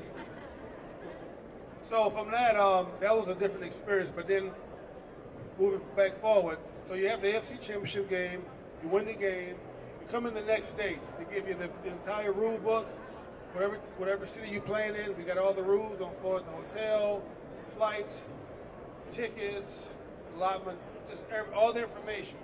So we get the book, we have maybe a 3-hour meeting, we go through everything with the book. Now, I don't know if y'all noticed, we only get 2 free tickets. We got to pay for the rest as players. So we get 16 tickets. Pay for 14, right? Kraft got to make his money. So we do that. We have the hotel set up. We got to pay for hotels. You have your family coming up. You want to flight them? You got to pay for everything. So it's like when you play the Super Bowl, I mean, you have the money that's made. You either break even or you lose money when you go to the Super Bowl as a player. Because you say, hey, it might never happen again. In the New England case, it's a bad situation because they've been going, on that side of it, the money side, you're going again, you're going again. So I remember the first year, I got maybe 24 tickets. And I had family members call me and say, hey, Jarvis, remember when I used to change your diaper? And blah, blah, blah. So you got that type of situation going on. And you want to make sure you want to please everybody that did something for you in your life. I mean, all the things you have to do to prep, just for the game off the field, you still have to play the game as a player. And that week, I can remember the practices are long. We go about 2 or 3 days. We have practice 2 or 3 days. Then we maybe have 2 days off, and then we get on the airplane and go to the city, the destination to where the Super Bowl is at. And then once you get there, it's just a whirlwind. I remember when I was playing, I didn't really sleep through the course of the week. You just hyped, a lot of adrenaline flowing, long days, and then you still go through your same routine. And usually when you get done, you want to go hang out with your family, your kids, take a lot of pictures and enjoy the moment. So I remember after that, then you got the game itself. It's very mental, because I remember my first Super Bowl, we played Carolina, and a lot of times you got so much time in before the game. Halftime is longer. The pregame is longer. We go in, I think, 2.5 hours earlier than we usually go in, just to get just the traffic and just the whole process is set up. You got different things going on with the media. So it's just, again, it's a big money making business. You still have to play the game. So I remember, one time Coach said, hey, don't go out there and blow your wad. Don't be running around going crazy. That's one thing about experience. A lot of teams that go for the first time have no idea. Go out there for the pregame warm-up. Coach, they don't even stretch. Just walk around, act like you're stretching, chill out, because when you go back in, they got all the pregame, everybody singing, people singing on the stage and hoopla and all of this. It's not important. Focus on the game. Stay in the locker room. They close the locker room doors before the game for us, so nobody goes out, because we have freedom to go here and there. So from there, you take a nap. I remember taking about a 40-minute nap. Then you get up, do your real stretch, your real warming up. Then we go on the field. Then you got everything else before that, and then just the game itself. I can remember the entire week I had butterflies the entire week. And usually when you get hit the first contact, the butterflies disappear. Go back in halftime, butterflies. We go back out. Just anxiety. So you go through all that stuff, and then the game itself. And after the game, you just like shut down. You just I remember cutting my phone off for a week. Just done. Spent, yes. You get on the plane, everybody partying, Red Hot Chili Peppers, Lionel Richie, all that good stuff after the game. Everybody's zombified. People knocking on your doors to make sure that you don't hit the snooze button 20 times. Things like that. But the experience, is to die for. But you get done, 2004, Oh, back to back. Oh, same thing. It starts all over again. You know, but it's been a blessing, you know, being with the Patriots, playing with the Patriots. And I gotta say, I talked to a lot of other guys, a lot of alum around the league. They do not have any stories to tell. So I'm happy I came to New England, played and won, and been successful from that. Big difference. So hope y'all enjoyed the shrimp. This demo is over. Thank you.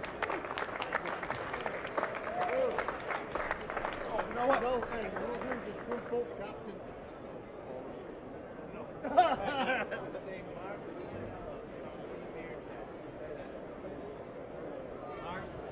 Mark Gionello, come to the beer tent. Mark Gionello, come to the beer tent. Oh, that's your ride. Yeah, it's my ride. Great, great.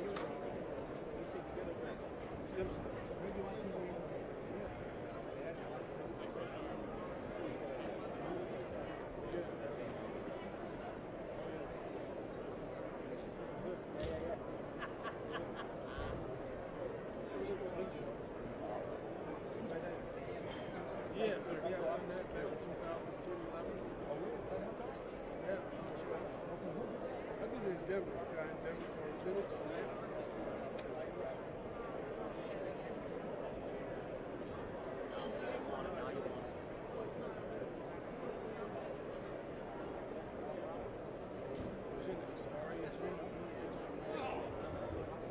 Oh, Schultz.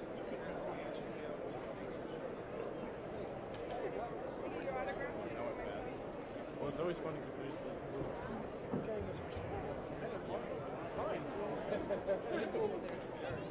These are for me." Yeah.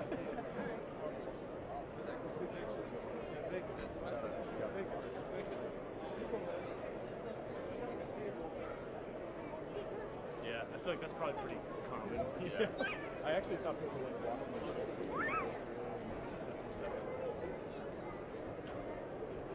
that is pretty not every day.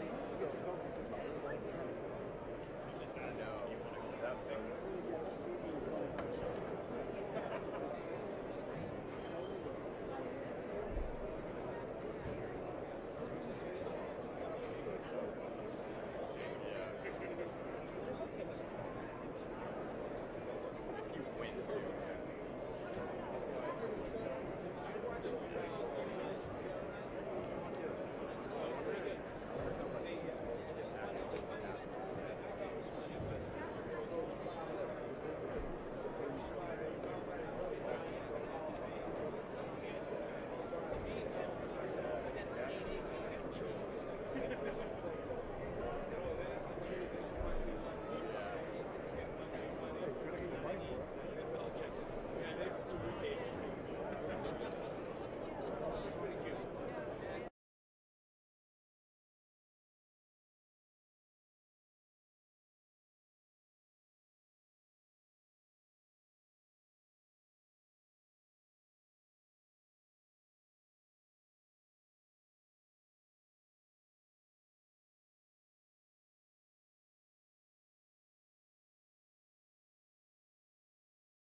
can sit out this next round.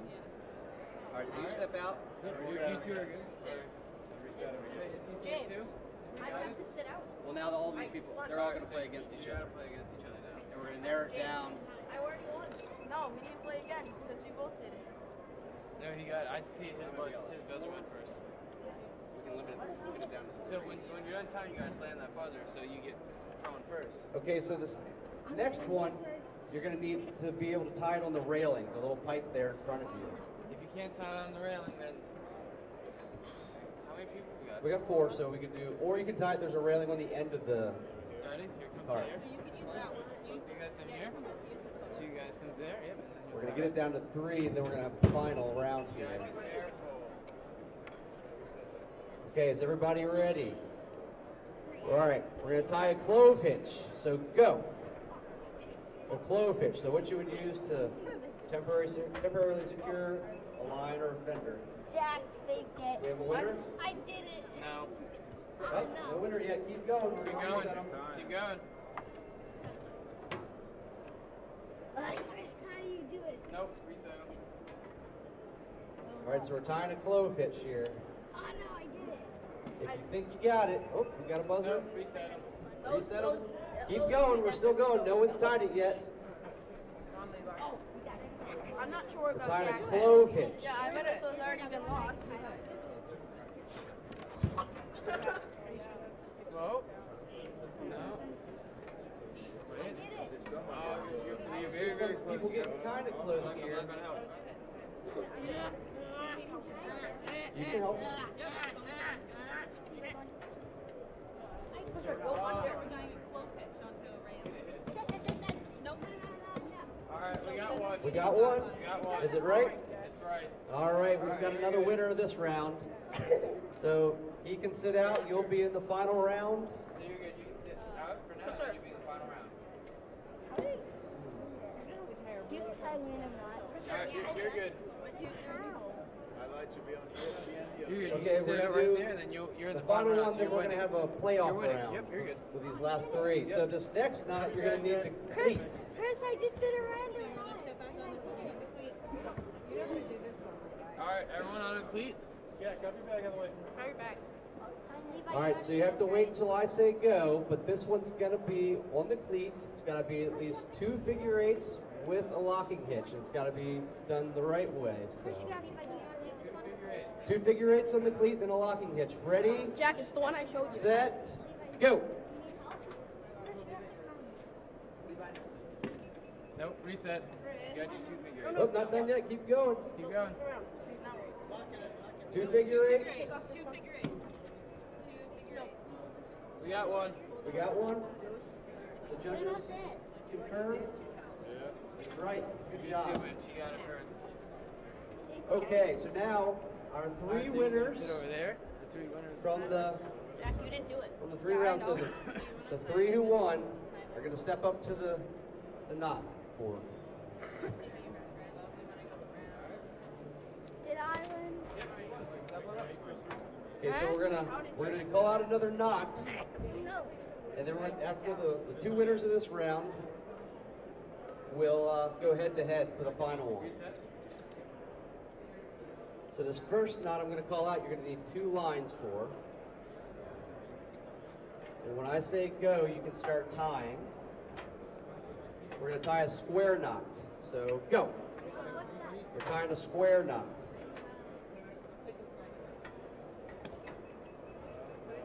Do you have a buzzer? No, reset. Reset.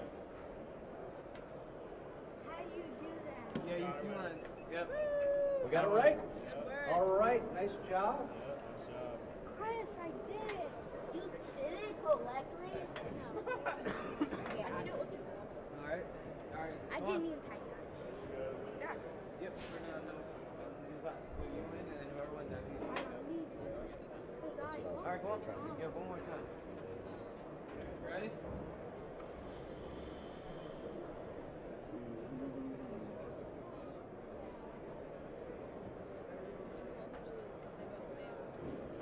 Okay, we're going to do one because neither of you got the clove hitch. We're going to tie that again. So this one's going to be on the rail. When I say go, you can start. Jack, tie that random knot you tied before. So it could be a clove hitch or a slip clove hitch, whichever one. Start. You can go. Easy.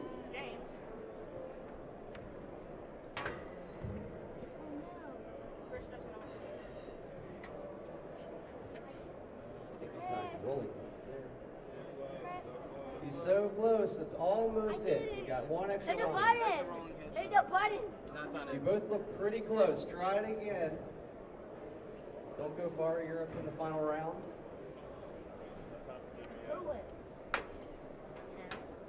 I'm going to give you a hint.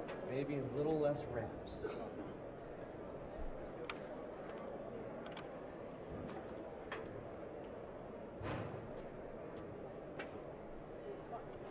Almost. You're just about there. All right. Tying the clove hitch. Almost.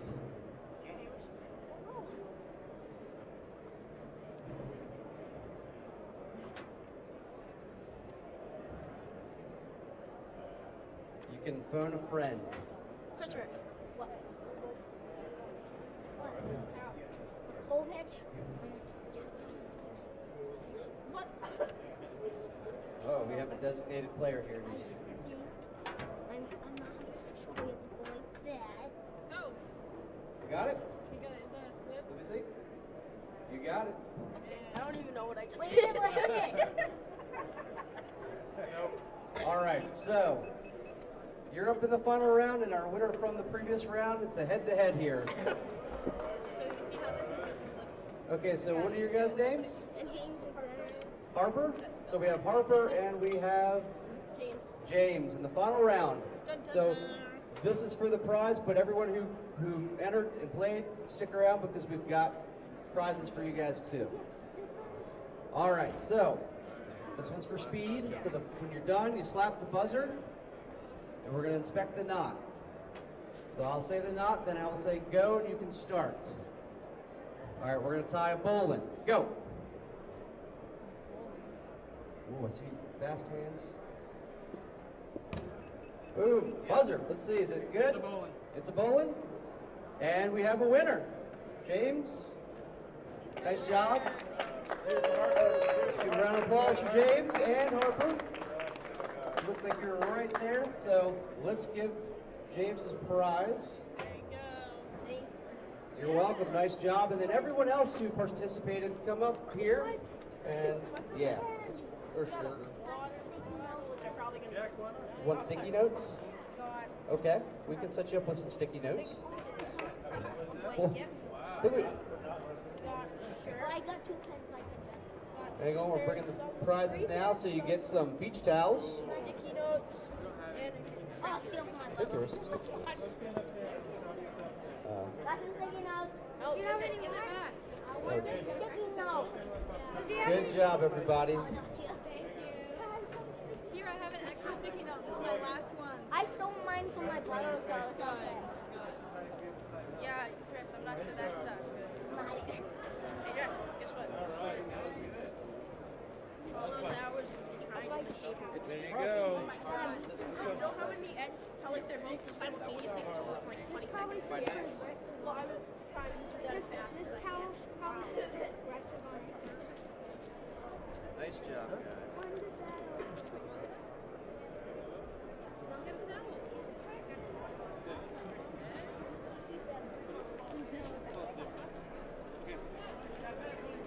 Little sunglasses? You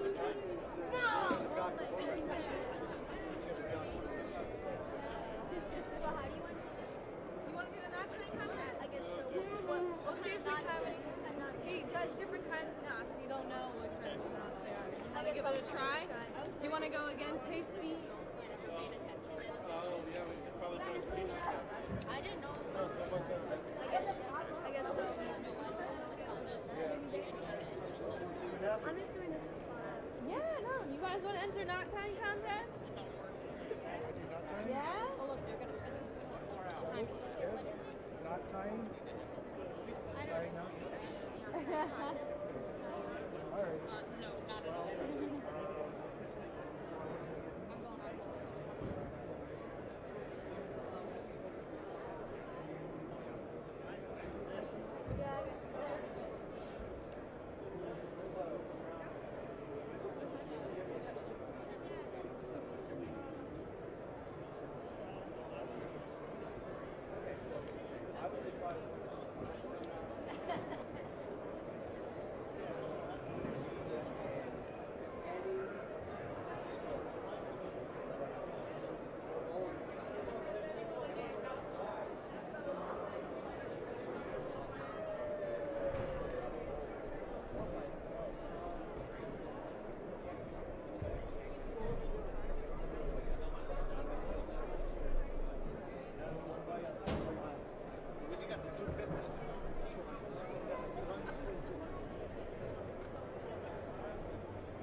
go, Eddie. You can drive the boat.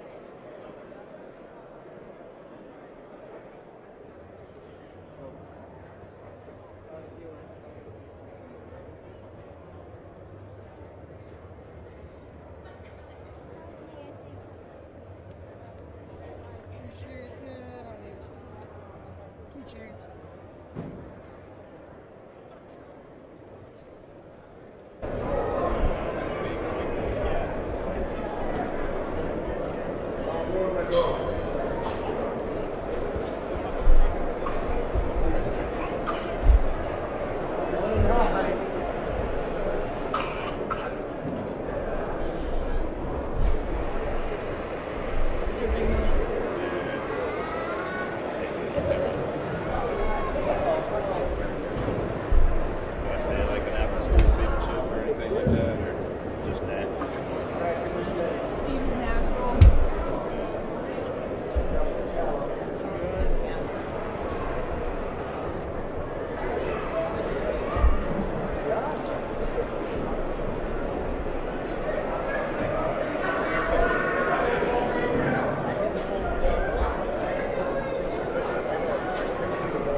Just let me know before I change my mind. I'll start. I just gotta let them know. Okay. Is this like live or something? Or no?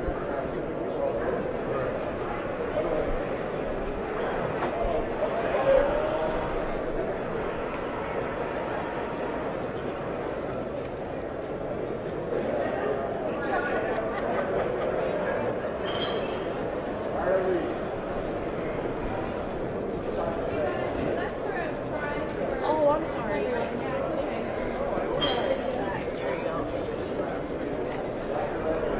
You guys, there's some sunglasses and stuff over here.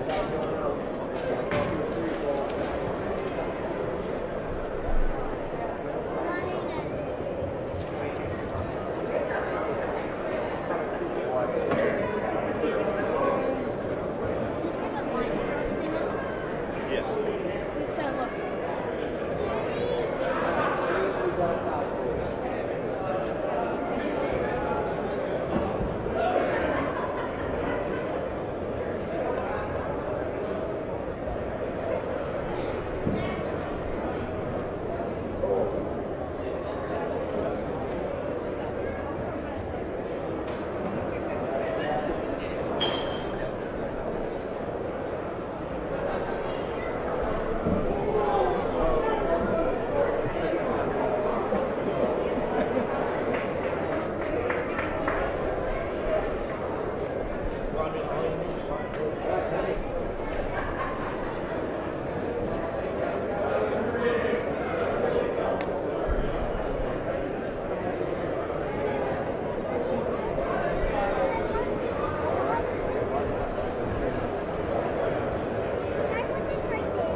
Hey guys, hope you're enjoying the show today. We're going to try to de-stress one of the most important parts of boating here today, and that's tossing some lines to another boat or to the dock. So including that, we're going to coil a line too. So as you can see, I've got this big mess of line. how do I turn this into something that I can tie to a boat nicely or throw to someone easily? So what I'm going to do is coil a line very neatly at first. You don't want one big coil of line. It may never make it to your friend. So here we go. Got one nice long coil of line. And I'm going to try to throw to this piling so I can tie my boat up. So here we go. I'm going to split it up into 2 coils. And I'm going to throw this one coil to my friend. So here we go. Just do a nice overhand. I'm going to overshoot my friend. Look at that. It made it all the way over there. So another way of doing this, you get a coil of line, always make sure you recoil it because you never know what kind of mess it could be in. So I'm going to coil it the same way. I'm going to split it into 2 lines, into 2 coils. And I'm going to try to throw it behind that piling. Here we go. Okay, there. Now I'm on my boat. And I have both lines on the boat for me. So there's no need for me to get off the boat to tie the boat up or to untie the boat when it's time to go. So again, to get that line coiled up and ready to go for the beginning of the season, do nice long coils, give it a little twist so that it coils up nicely.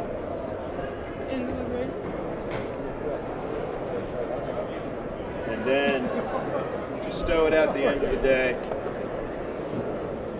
give it a little wrap, and you're done.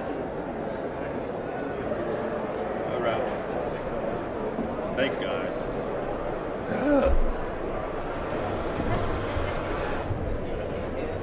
Good work.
Okay, no, I'll get your half for you. Oh, you want to see it?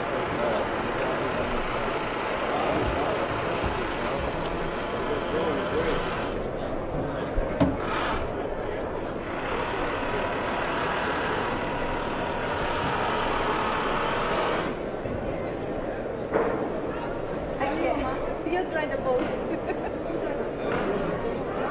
Not Harry. Go. I've tried once. It's good. It's fun. I mean, it's hard, but I'm gonna try it one more time.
know.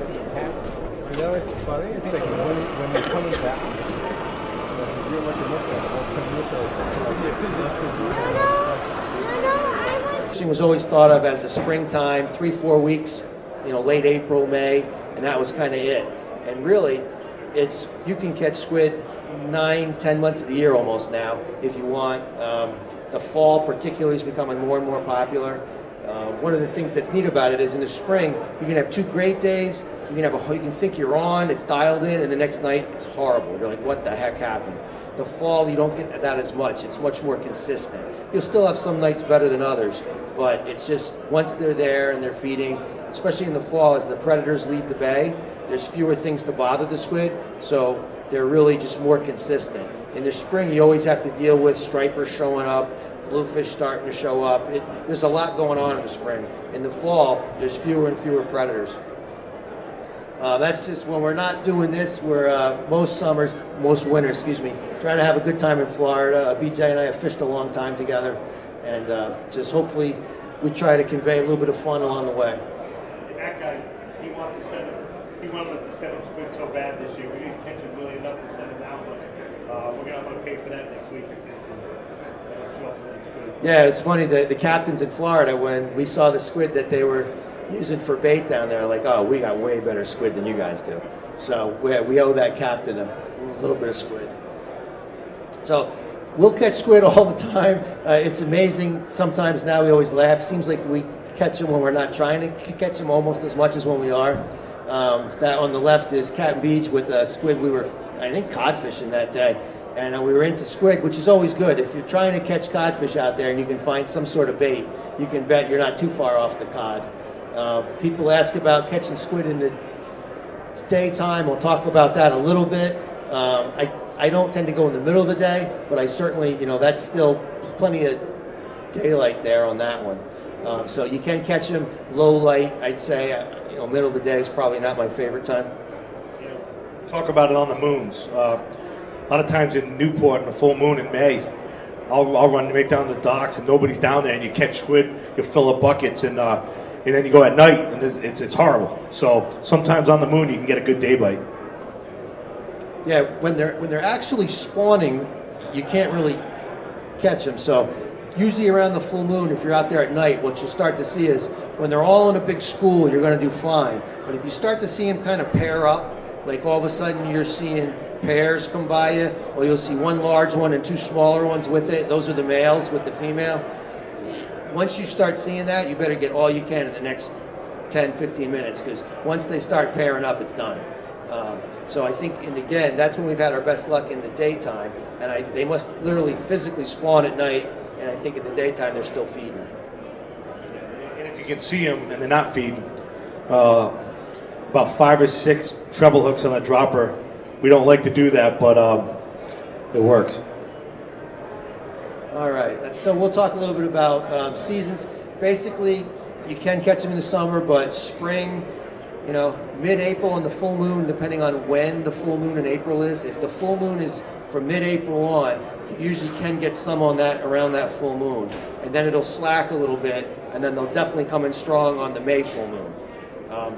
In the fall, once the bass start to leave the bay a little bit and you get down, I usually start fishing for squid again in the fall in October, early October. They're there already, but what happens is until some of the bass start to leave the bay, it's hard to get them to group up, because the bass will you start to get the squid to gather, and then the striper will come through, or bluefish will come through and scatter everybody. So you can start catching them early October, but by mid-October to late October, you're really starting to get in the money, because there's fewer bass that are crashing the schools. And then bottom line is 48 degrees, 46. When it starts getting into the 40s, it gets tougher. Any temperature in the 50s is awesome to squid fish, spring or fall. Once the temperature drops below 48, it gets a little tougher. The other thing I'll just say quick is, in the spring, the big squid come in first. The females come in first, and then the males follow. So your biggest, largest squid tend to be early on. In the fall, it's the exact opposite. The males come in first, and the big females show up later. So big to small in the spring, small to big in the fall. And we're not saying, and there's always squid around in the summertime too. There's always certain types of summer squid that are, if you're fluking and you start seeing those squid, when you're catching fluke, you're in the great spot. Now, Greg's a nut job. In the fall, he'll call me up. It's like probably 32 degrees. It's Monday night. He's like, let's go squid. And I'm like, no, I'm watching Monday Night Football. Have fun. I'm not going out there. But he goes out there and he catches them. And then I go raid his freezer in the springtime and steal the squid. But he's out there. He's a diehard. He's dialed in on it. And he's always catching them. So we hope you, Chris Lowe thinks, I always wear a life jacket in the boat. I've got a belt to keep water from going up my bibs, and a night light. Those are kind of just basic things. We'll talk a little more about it, but I try to always have something on. You got lights out there. You got people with generators and things, particularly if you're in a boat. There's not a lot to hear sometimes. For anybody that fishes at night with their boat, with the electronics, you always want to dim the electronics as low as you can so you can see. Well, just think about all these guys with these halogen lights, and they can't see anything out there. They don't want to turn the lights off because some of them have to heat up to get working. They don't want to have to restart the generator, so they're moving around their boats. They got lights everywhere. They can't see. They got a generator running. They can't hear. And you're hoping that they're not going to run into you. So safety out there, to me, is paramount at night, because some of these other guys, there's no way they can see where they're going. And don't assume that they see it. If you assume out there, last year I saw a guy that was funny as anything. I drive by him, and it looked like he was in a bathtub with the lights of Gillette Stadium on it.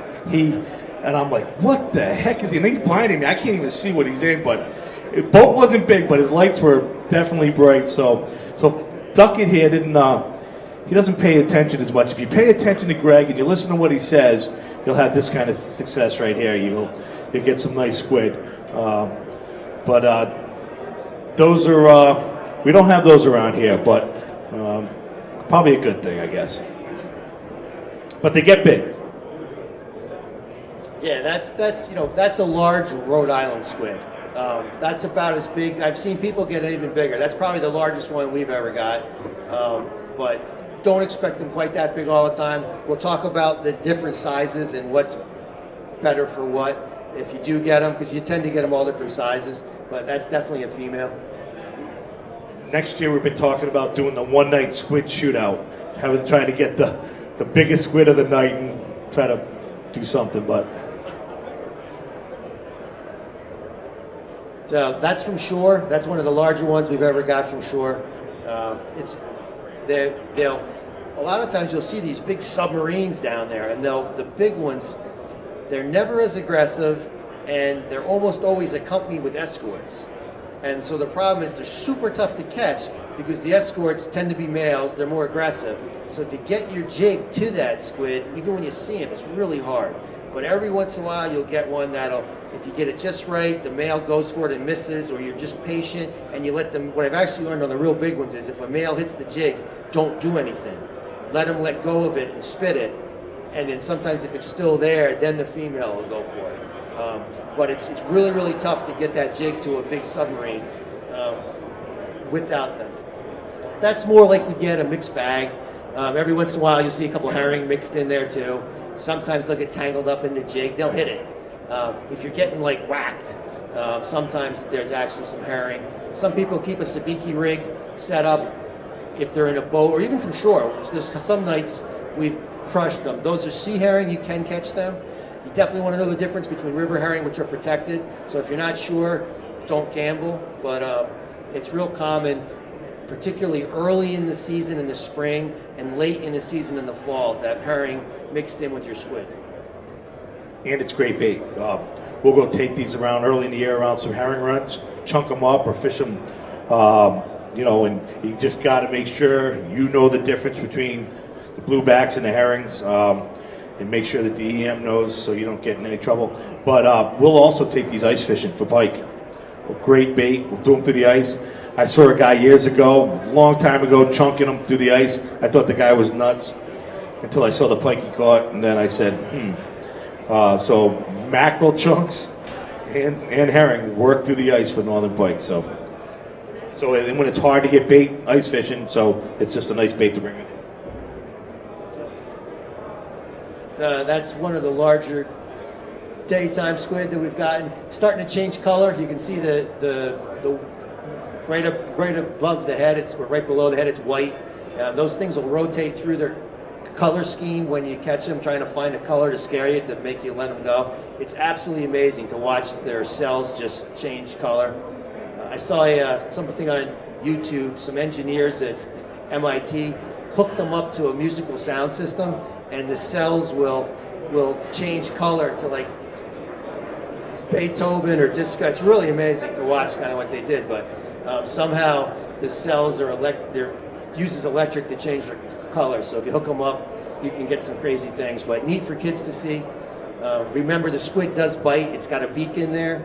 It's not poisonous, but it'll hurt like the devil if you let them get bit. They don't go after you, like start attacking you, but if you hold on to a squid too long while you're unhooking it, if he gloms on with the suction cups, he'll pull the head of the body to you, and you got a couple seconds to get him off, or you're gonna really wish you had. We always forget to tell the new guy that. Yeah. The other thing is too, it's not dark yet. I've always found when I start catching them, everybody says they wait till dark to go out. You get out there before dark and you start hammering it like that. Sometimes it's a great night, but you can have a great evening bite too. That dust bite can be fantastic. I've seen it where you kill them there, and then at nighttime it shuts off.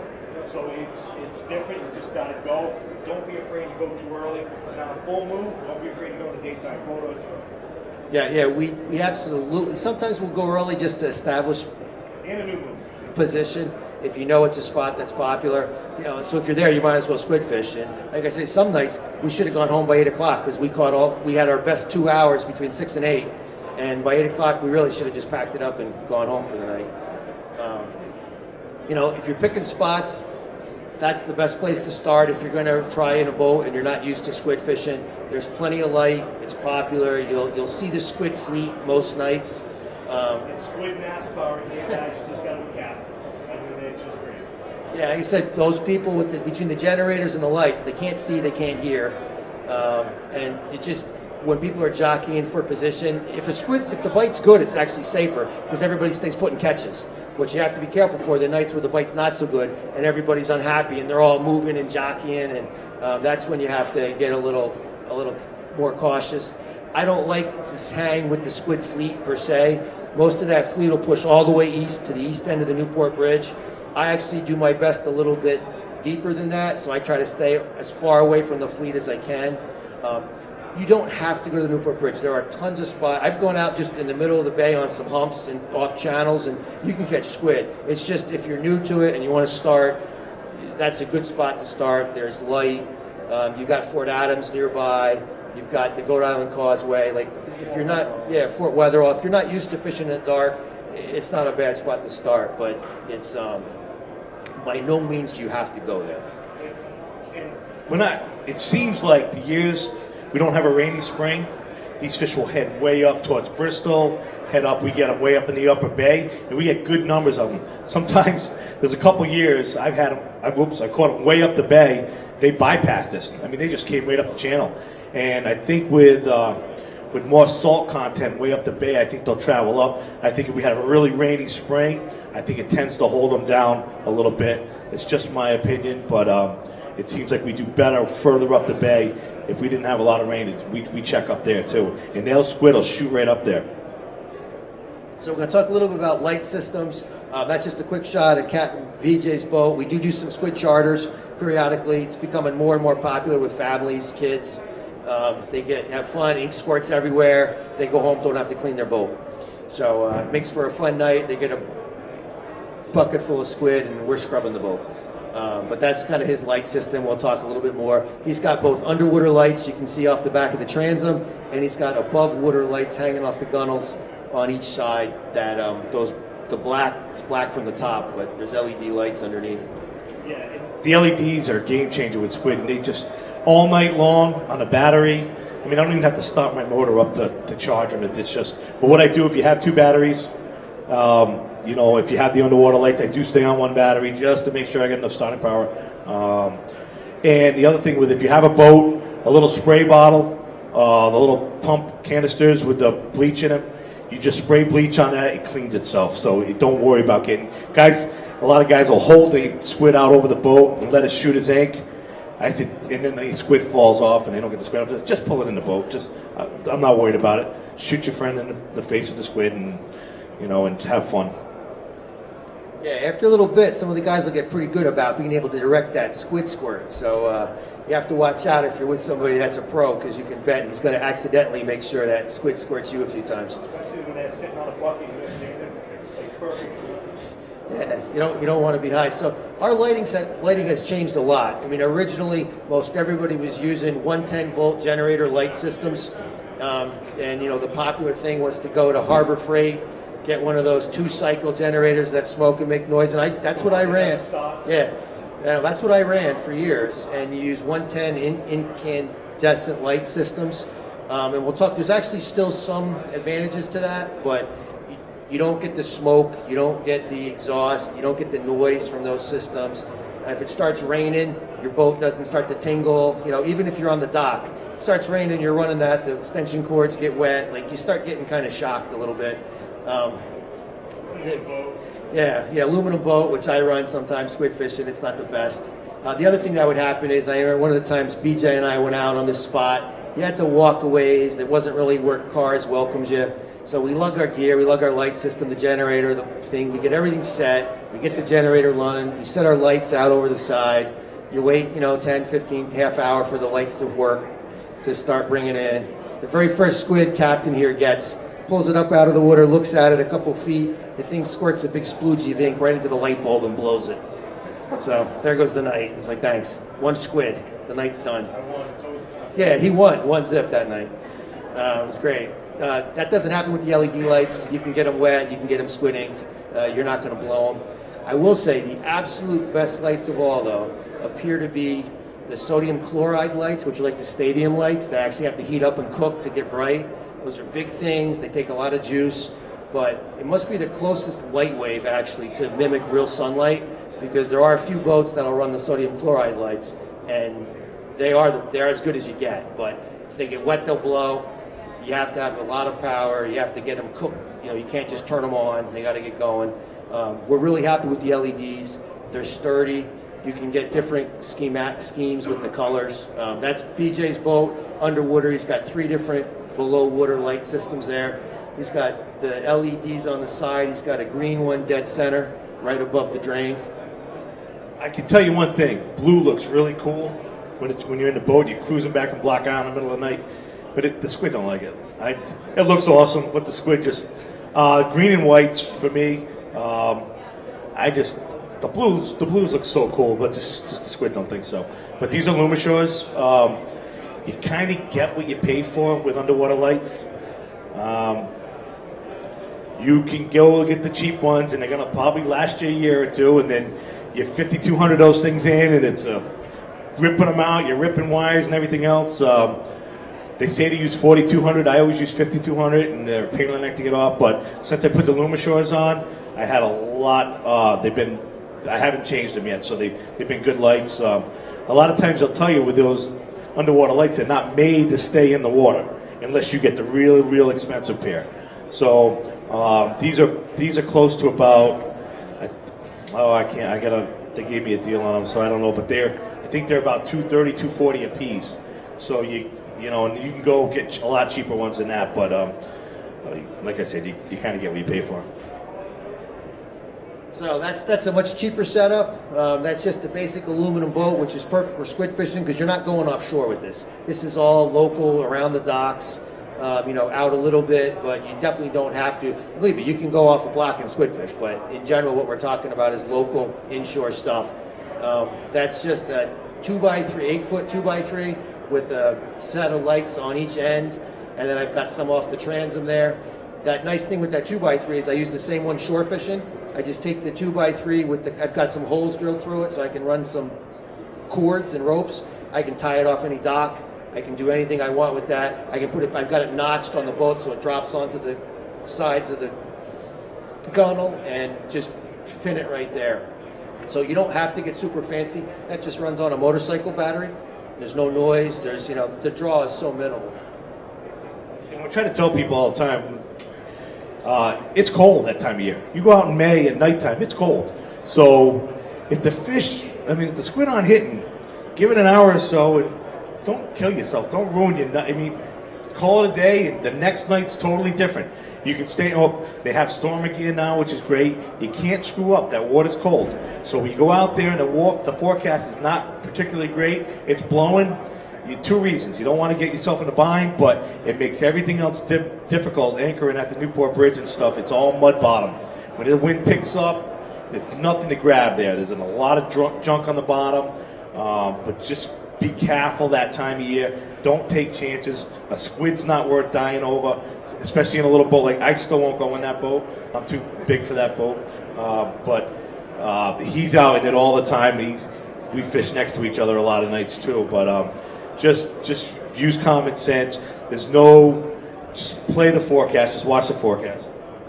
So the one thing I'll tell you about safety is, if you're out there and you've got wind with the tide and it's a little nasty, you want to be home before you get wind against the tide, because that Newport Bridge at night, both in the winter and in the spring, yeah, it's a lot of tide pushing through there. If it's a little snotty and you got wind with the tide, you do not want to be there when it switches, and it switches quick. Like, when it switches, it goes, and I've seen it go from kind of bad to really, really bad, and faster than you think. Can we stay off the moons there, China?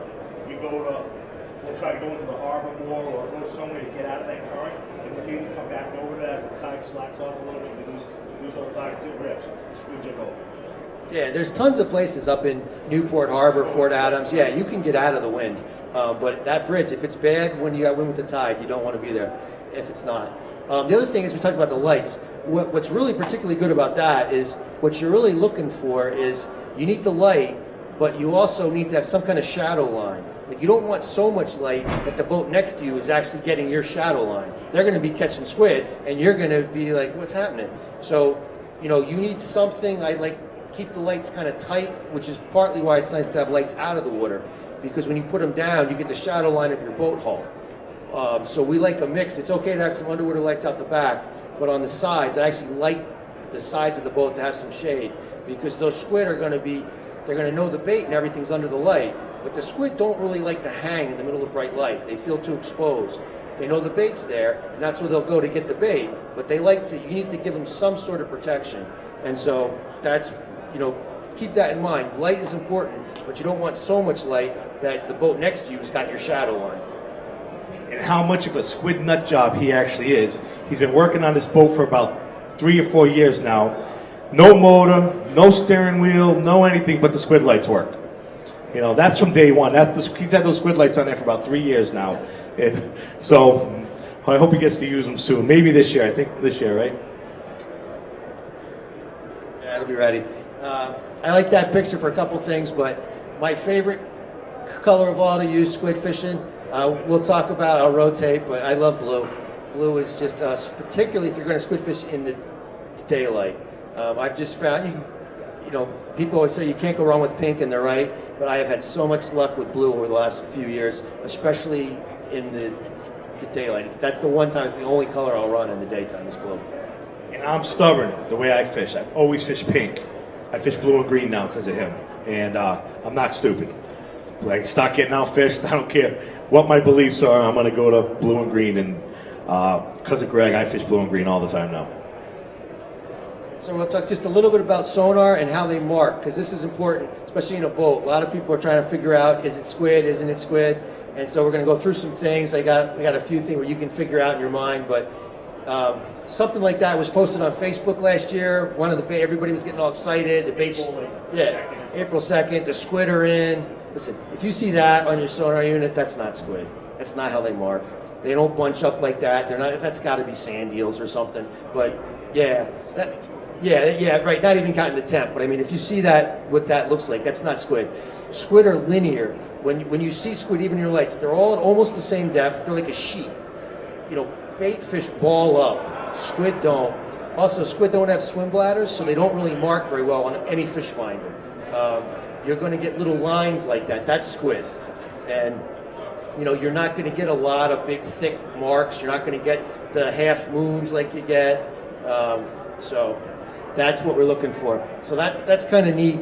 That is a squid jig on the left-hand side dropping down. That's a pair of squid jigs. You see the up-down, that's the squid jigs being jigged. Yep, 50.8 degrees, 28 feet of water on a flat mud bottom, right? Not very exciting bottom there. I'm jigging. There's a couple squid right on the bottom. I'm jigging. I pause it for a second. That's a double header squid getting pulled up on the fish finder. So that's literally right under the back of the sonar unit. There's a striper. See at the 20-foot mark? That's a striped bass. That's how bass mark, right? Kind of that half moon, little thick, nice fat red blob. If you get a good mark on it, the squid just aren't going to do that. That's another shot. Those are all squid. When you see that, start thinking squid. See how they're all kind of linear, like pancakes? They're not all balled up. That's not how squid function. You know, we talk about squid jigging, but we dead stick more than we squid jig. Sometimes moving that squid jig around too much spooks them. So here's an example of that's a good night. I said, you want to see that when you're on the operating table. You know you're still doing all right, but that was... Everybody's in sync, jigging perfectly when the fish were on bottom. Now, I had guys doing that one night, but on the fish finder, the squid were all up here, and they were tight here. And I'm like, guys, bring them up a little bit. The fish are about 10 feet off the bottom. Nobody did. I was catching squid after squid after squid. And all I did is reel up, and I let it sit right there. I didn't jig it. I just came off the bottom, let it sit there, and they just attacked it. I guess if they're really aggressive, you know, same thing. Said we just did a blackfish seminar. Blackfish has moods. Squid is the same thing. If they're really aggressive that night, then jigging. If they're not aggressive, sometimes it spooks them. So I don't know what we got there. So that's some squid. You got two sets of squid. You got squid off maybe like 8-10 feet off the bottom, and you got some tight right on the bottom. The ones on the bottom I've always found are easier to catch. I'll show you my setup, but almost always I use a 1 or 2 ounce sinker at the most on the bottom. Right off of it, I've got a jig just high enough so it's not going to catch on its own on the sinker. Then I've got another one about 1.5 feet higher. Those bottom squid tend to be more aggressive. They're ghosting along the bottom. That neutrally buoyant jig that I've got is just 4 inches off the bottom. It's parallel in the current, and it's just sitting there. They think they're coming up. They think it doesn't see them, and they grab it. When you're trying to catch the mid-depth ones, it takes a little more skill. You've got to get it to hover and hang. You know, you've got a sinker there, but that's 2 different sets of squid. Yeah, the sinker at the bridge for a bottom jig is killer because there's all sorts of ropes and lobster pots and half a pots. There's everything down here, so you're better off losing a sinker than you are a squid jig. But this kind of shows us a same night. That was a mother load of squid right there, and then that's what you want to see. And that's them stacked. You know, if they're just getting some random squid every now and then that come through, sometimes they don't mark well at all. But keep fishing. You got to fish, and that's about how we hover close to the bridge right there and move all around. And sometimes, like I said, we don't hold anchor, but. So sometimes when you get there, if they're that thick sometimes, you almost think that's what you're seeing as the bottom. But what happened was we didn't quite get it on a screenshot, but we caught a squid right before that, and you see the whole pack lifted up. And then as we pulled that squid out of the pack, the rest of them dropped back down to the bottom. So what you're seeing is that squid group lifted up and then pulled back. So if you got there and you hadn't just caught one, it almost looks like if you're not confident what your fish finder's seeing, you just think the bottom's at like 34 foot, which you don't, or 34, but you don't realize is the bottom's like 38, and that you're seeing 4 feet of squid on the bottom that's making up the bottom. Probably 15, 20 years ago, I would have never, ever thought we'd be talking about technology in squid fishing. But if you use it to your advantage, I mean, we don't even anchor up anymore at the bridge. It's such a hassle. We go there and we spot lock it. We put the trolling motor down, the mid-coated trolling motor. I press a anchor button, and boom, we're just locked in place all night long. We want to move, I pick it up, I just put the trim up, go to the next spot and try it. What that allows me to do, it allows me to fish more spots faster and not be, oh, who's going to pull the anchor? Oh, this guy's going to pull the anchor. We got to pull the anchor. We got to get out of here. Now we press up a button, boop, and it allows me when I see the squid to drop it quick, and I can lock right on them too when we're using a fish finder. But if I would have thought I would be doing this 15, 20 years ago, using a motor that kept me in place and actually mocking fish on a squid on a fish finder, I would have thought I was nuts. But. So that the other half of that slide, you can see our GPS. So that the yellow and tan thing's the Newport Bridge. So we were working along the bridge. We're in 34 foot of water, so we're a little bit away from the fleet. And you can see when we finally found the squid. We were running along the bridge, and then bang. That's where we were, and that's where we set up with the spot lock. Well, we did looking. So that's us looking right there. Yep. Trying to find one fish finder. Yeah, you see we went under the bridge a little bit, and that one spot's kind of cool. You go back to the next slide. There's two things. First is that's the setup that I use 90% of the time when we're deep water fishing. There's a sinker right there. You want the sinker, I'm really particular about that. You want the barbs on your bottom jig to be just above the loop of the sinker so it doesn't catch on the sinker loop, or it's going to stay tangled and stay vertical. And this is our opinion. Somebody else might have a different opinion. So this is neutrally buoyant. So in the current, any amount of current at all, that is parallel. It's not hanging like that. It's in the water parallel like that. It's what, 5 to 6 inches off the bottom, and it's just hanging right there, just moving a little bit back and forth. I've got a second jig. What you want to do is you want to keep the second one high enough away so it doesn't cover up the first jig if you get a squid on it. Now that one had a pair of really long tentacles that drop down. But this is kind of my standard deeper water approach. If I need more than 2 ounces, I'm picking a different spot because you can't feel, you get more than 2 ounces, you really can't feel the squid. That bite is so soft and subtle that if you've got too much lead on there, you're just picking and you can't really feel it. It just becomes a...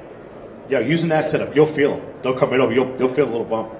Yeah, that's, so that's, and then the other thing, you see how red that squid is? That's when it's angry. If you're fishing from a dock and you can actually see the squid, they're going to come in, they're not going to come in red usually. If you move your jig and you wiggle the jig and you see a couple of them starting to turn red, that's what you want. The ones that are going to turn red, that's who's coming from your jig.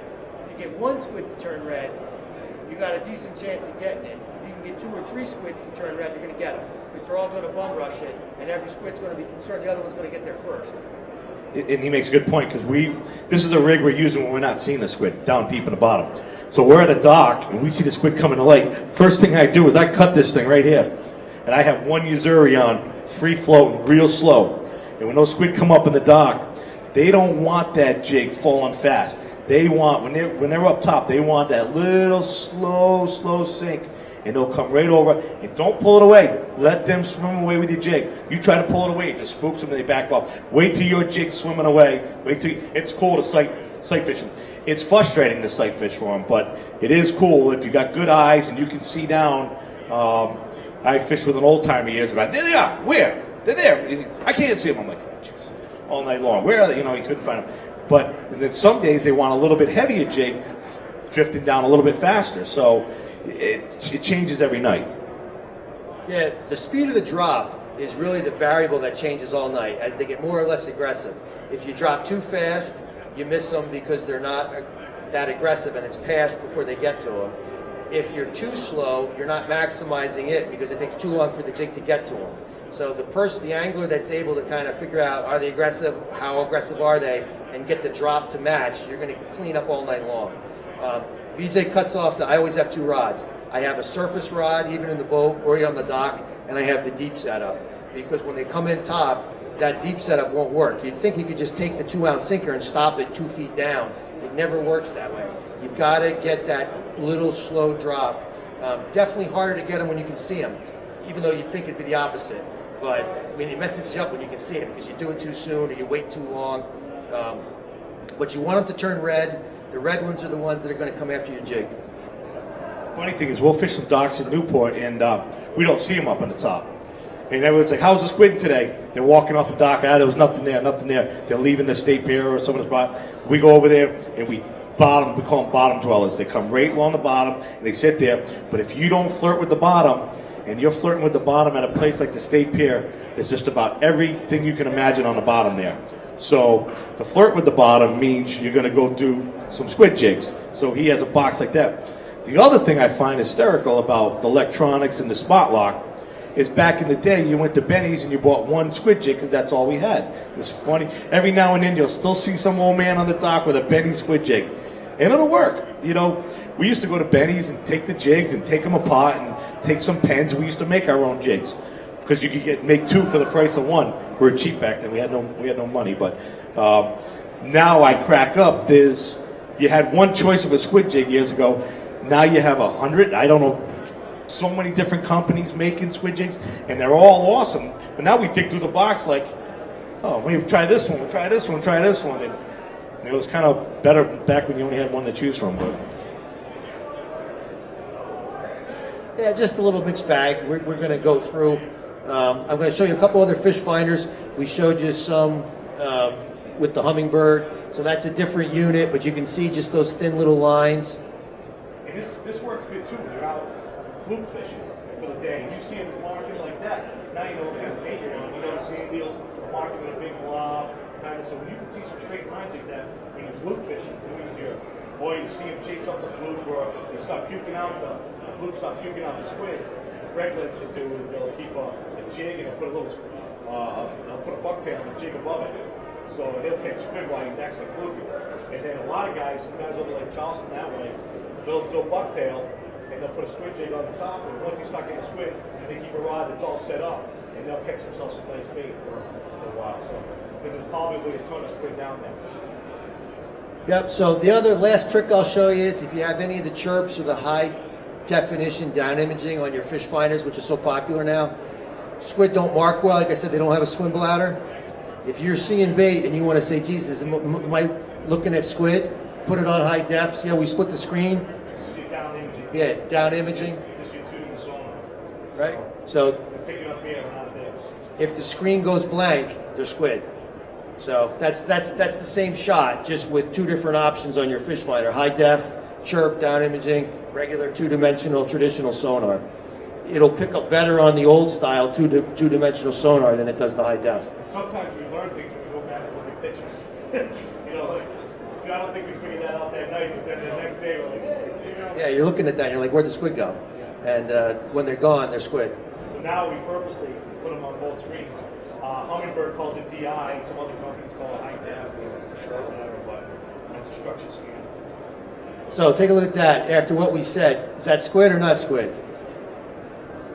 Right. Those are probably stripers. There's bait. There's a whole bunch of bait on the right. That vertical column, not how squid are. And then the guys on the left, that's too thick, too good of a mark. You got too much red in there. That's good fish, but that's not squid. So, all right, starting out the night, it's going to be a little ink probably. You got to be prepared. That's what you're looking for. Everybody talks about filling a bucket. Filling a bucket. That's like the squid standard. Let me tell you, it's a lot harder to fill a bucket than you think. And to really fill a bucket to where you got squid hanging over the side of the bucket on both sides, that takes a lot of doing. You know, a lot of people claim they have full buckets, and it's not really that full. But good. You look over like, I'm almost there. When they're the size of the bucket, it helps. When they're big like that, they fill up a lot faster. I don't care how good the squid fishing is. If they're all 5 inches, you're not filling a bucket. I mean, you put them in, and you're still like, what the heck? And to fill buckets, you got to do doubles. Doubles. And doubles nights were like a kick a candy shot. You know, it's not a lot of fun on a lot of nights because it's big work. But on nights it's doubles, it's a lot of fun. So, and that's from shore that night. Sometimes you can rock from shore. I mean, you totally don't have to have a boat to do it. Yep. Sometimes we'll catch 2 squid jigs in one.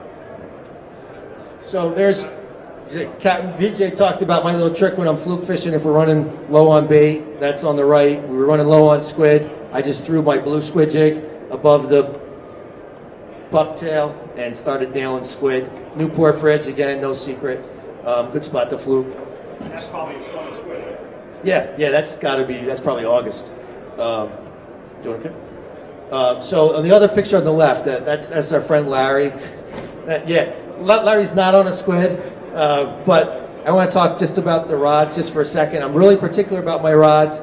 They're not fancy, they're not expensive, but you want light rods when you squid fish. You want a lot of give. There's no barbs on any of the squid jigs. Those tines are totally smooth. So if you let off for 1 second, that squid's off. There's nothing to hold that squid. The only reason you catch that squid is because he's pulling away and you're pulling the other direction. And if you pull steady and smooth, you got him.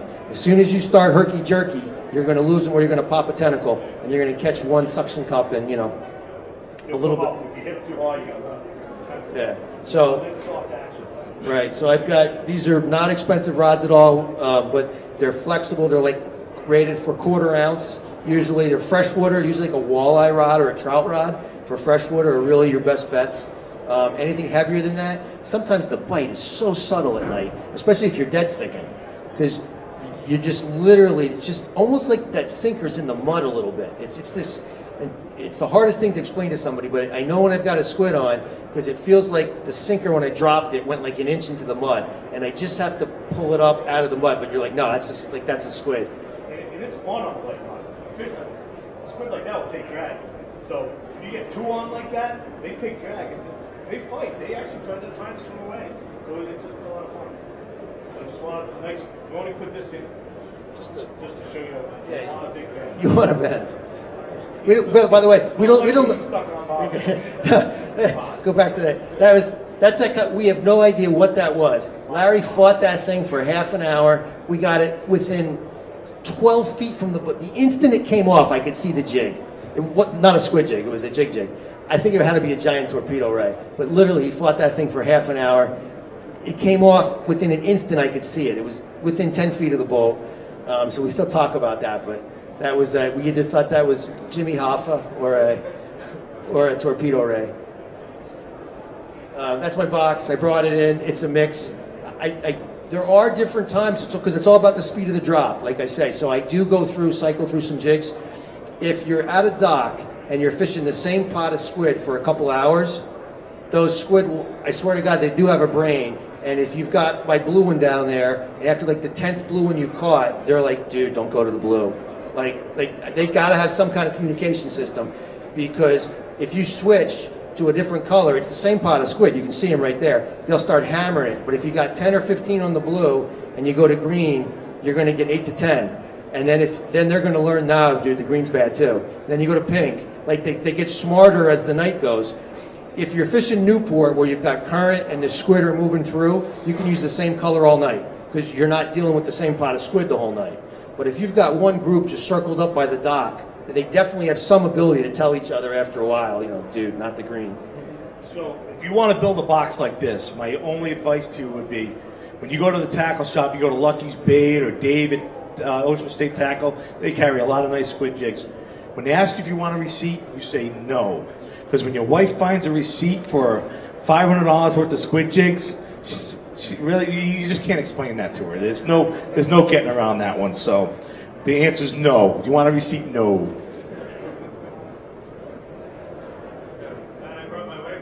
Yeah. Just kidding. So the one on the right, instead of using the sinker, we're using a squid jig that acts as the sinker. As long as you're pretty confident the bottom's not super sticky, that works fine. But where I fish most of the time, I use a 1 or 2 ounce lead on the bottom, because I'm gonna stick if I don't. So that's just the mix. The squid jig on the left is a cloth, one of the newer style. It's covered in cloth. Some people think when the bite's really tentative, when the squid wraps his tentacles around the cloth jig, it feels when it's wet more natural and alive. That hard plastic, I think they figure out pretty darn quick when as soon as they touch it, more than a second or two, I think they're like, that's not what I thought it was. So the cloth, Tsunamis came out with a nice cloth covered jig, which seems to be pretty popular now. Yeah, Yamashita makes some cloth ones. A lot of them are making tiny ones now, and those tiny ones, when they get fussy, they can make a difference. The one thing I don't like about some of the tiny ones, they don't have the double, prongs there, and sometimes I like that. It's they'll come up and they'll grab, and sometimes they make them. If they're only single but they're wide, they're kind of good. If they're small and they're narrow prongs on them, it's not. You don't hook up as much. So that middle picture, I just want to show you for 1 sec.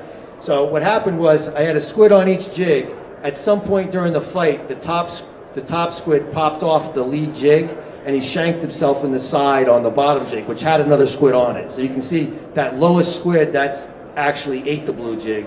The one that's kind of shanked halfway up, that was on the pink, and it popped off. You'll do that sometimes. That's one advantage of the doubles. On the right, the next slide, you can see some of the squid have a larger basket on the tines. The advantage of that is, particularly if it's the bottom one, is that if you lose one on top, it's pretty common to actually shank it with the bottom one because it's got that wider grip. Yeah, if you call it, you get points. So you'll feel it actually drop off the top, and you'll catch on the bottom one, and it'll come up sideways. Now, guys, we fish Newport, but like I said, I fished Black Island, I fished off Nebraska shoals for them, I fished Hyannis for them. Hyannis is a lot of fun. If you got a little boat, you can trailer up there. It's just as crazy. That's squid NASCAR too, but a good day bite up there can be a good night bite. Parking at the ramps are a little difficult sometimes, but the thing about the Hyannis bite, it's on when it's on, and it's over when the sea bass and scup show up. It's over. So, but this is a great jig I like for using up in Hyannis for the bottom one. I'll use a pink Uzuri up top, and I'll use a heavier jig for the bottom one. A lot of times, yeah. You can do the sinker thing too, but I got a bunch of these in my bag, which I like. He's not as big a fan of them as I am. We're just going to rotate through. Yep, just a couple options. That's a Uzuri right here. Tsunami. Yeah, that's the new Tsunami, that cloth-covered sinker. That's a heavy one too in there. A lot of these Colemans and stuff, they're all going to dock this. You can actually shine up to a light. You get a little bit flow on them. Yep, that's just the different basket options. The super wide baskets, I'm a little leery of because I think there's so much space that there's a chance that the tentacle actually will slide off without ever making contact. So I got outfished so bad one night with one of these, and I didn't have one. Joe Lattimore at Riverside, Joe had one of these on, and the squid were being fussy, and he was getting one after another. I had a narrow one on, and I was missing. I like that stuff down there. yeah, that's to us kind of the best compromise. It's pretty tight. You got some radius there, but it's not super wide. So that's what you're hoping for. That's a pair coming up. No, that's good. There's a couple. I've got the two on the right. You can see the one in the middle is caught on one tentacle. That's a pretty big squid on one tentacle.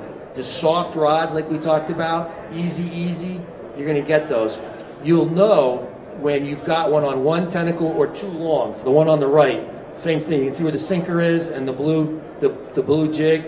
But see how long those tentacles are? When you've got a squid that you just have on those two long reacher tentacles, you'll feel it pulse. When you get another squid, like on the left, it's just a steady kind of pull. When you've got one on the long tentacle, sometimes it almost doesn't feel like you have one at first, and as it gets closer to the boat, it starts pulling more and more and more, and it pulses. You got to go really easy on those guys, or they'll pop right when they get to the boat. You'll know after a while. You'll feel it. You get nice and easy. Hey guys, squid comes off the boat, does not come off the clothes. So don't wear anything nice. I mean, if the bleach will take it off the boat, but the clothes, have your squid clothes, because anything will be a mess. The other thing on this one, remember I said about the shadow line? A couple years ago, they've been working on the Newport Bridge now for a while. There was this massive barge up against the side of the bridge 2 winters ago. That thing was heaven for squid fishing. It was black, it was dark, it was big. You could put these super bright lights right up against it, and you had bright light and blackness. And the only problem with it was all 4 sides of that barge came out a little bit. It was like concave, so they could move it any way into the waves. If you got close enough to it and a boat went by or caused any kind of swell, you'd smash your head on the barge because it was hanging out over top of you. So it gave you a headache by the end of the night. Right, but it was nirvana for squid fishing. We yoked them that night. Those are those big 5-gallon square pails or 8-gallon pails. I mean, we were just filling them in, and they were big squid that night. That's a fall. That's a winter trip. Yeah, there's a big pair of doubles. There's my blue and pink, kind of my standard pair. A little inky that night by that time. My Dunkin' Donuts coffee. My little tiny little fish finder, but it was working. Life jacket. There's just, again, the only reason I have that is you can see the sinker, you can see the blue. I didn't get it on the blue, but you can see that blue's not covered up by the top squid. That's the kind of spacing you want if you want to maximize your chances. Because if you got them too close, the top squid, you can't catch the second one because the squid's into it. So you got to leave enough space that you can open up and get both if you're trying to maximize your catch. You gotta hit doubles. Yep, yeah, just doubles. Blue and pink, pretty standard, little inky. Stuff all over. That wasn't for me. There's a triple from shore. That's my only triple ever from shore on the left.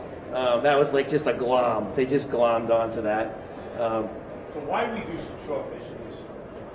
Just because the forecast doesn't allow us to go on a boat, we don't call it night. And the cool thing about shore is you can play the wind. You know, Fort Adams, talking out of the southwest, you can go to Fort Adams and be in the league. You can go to there's just certain places.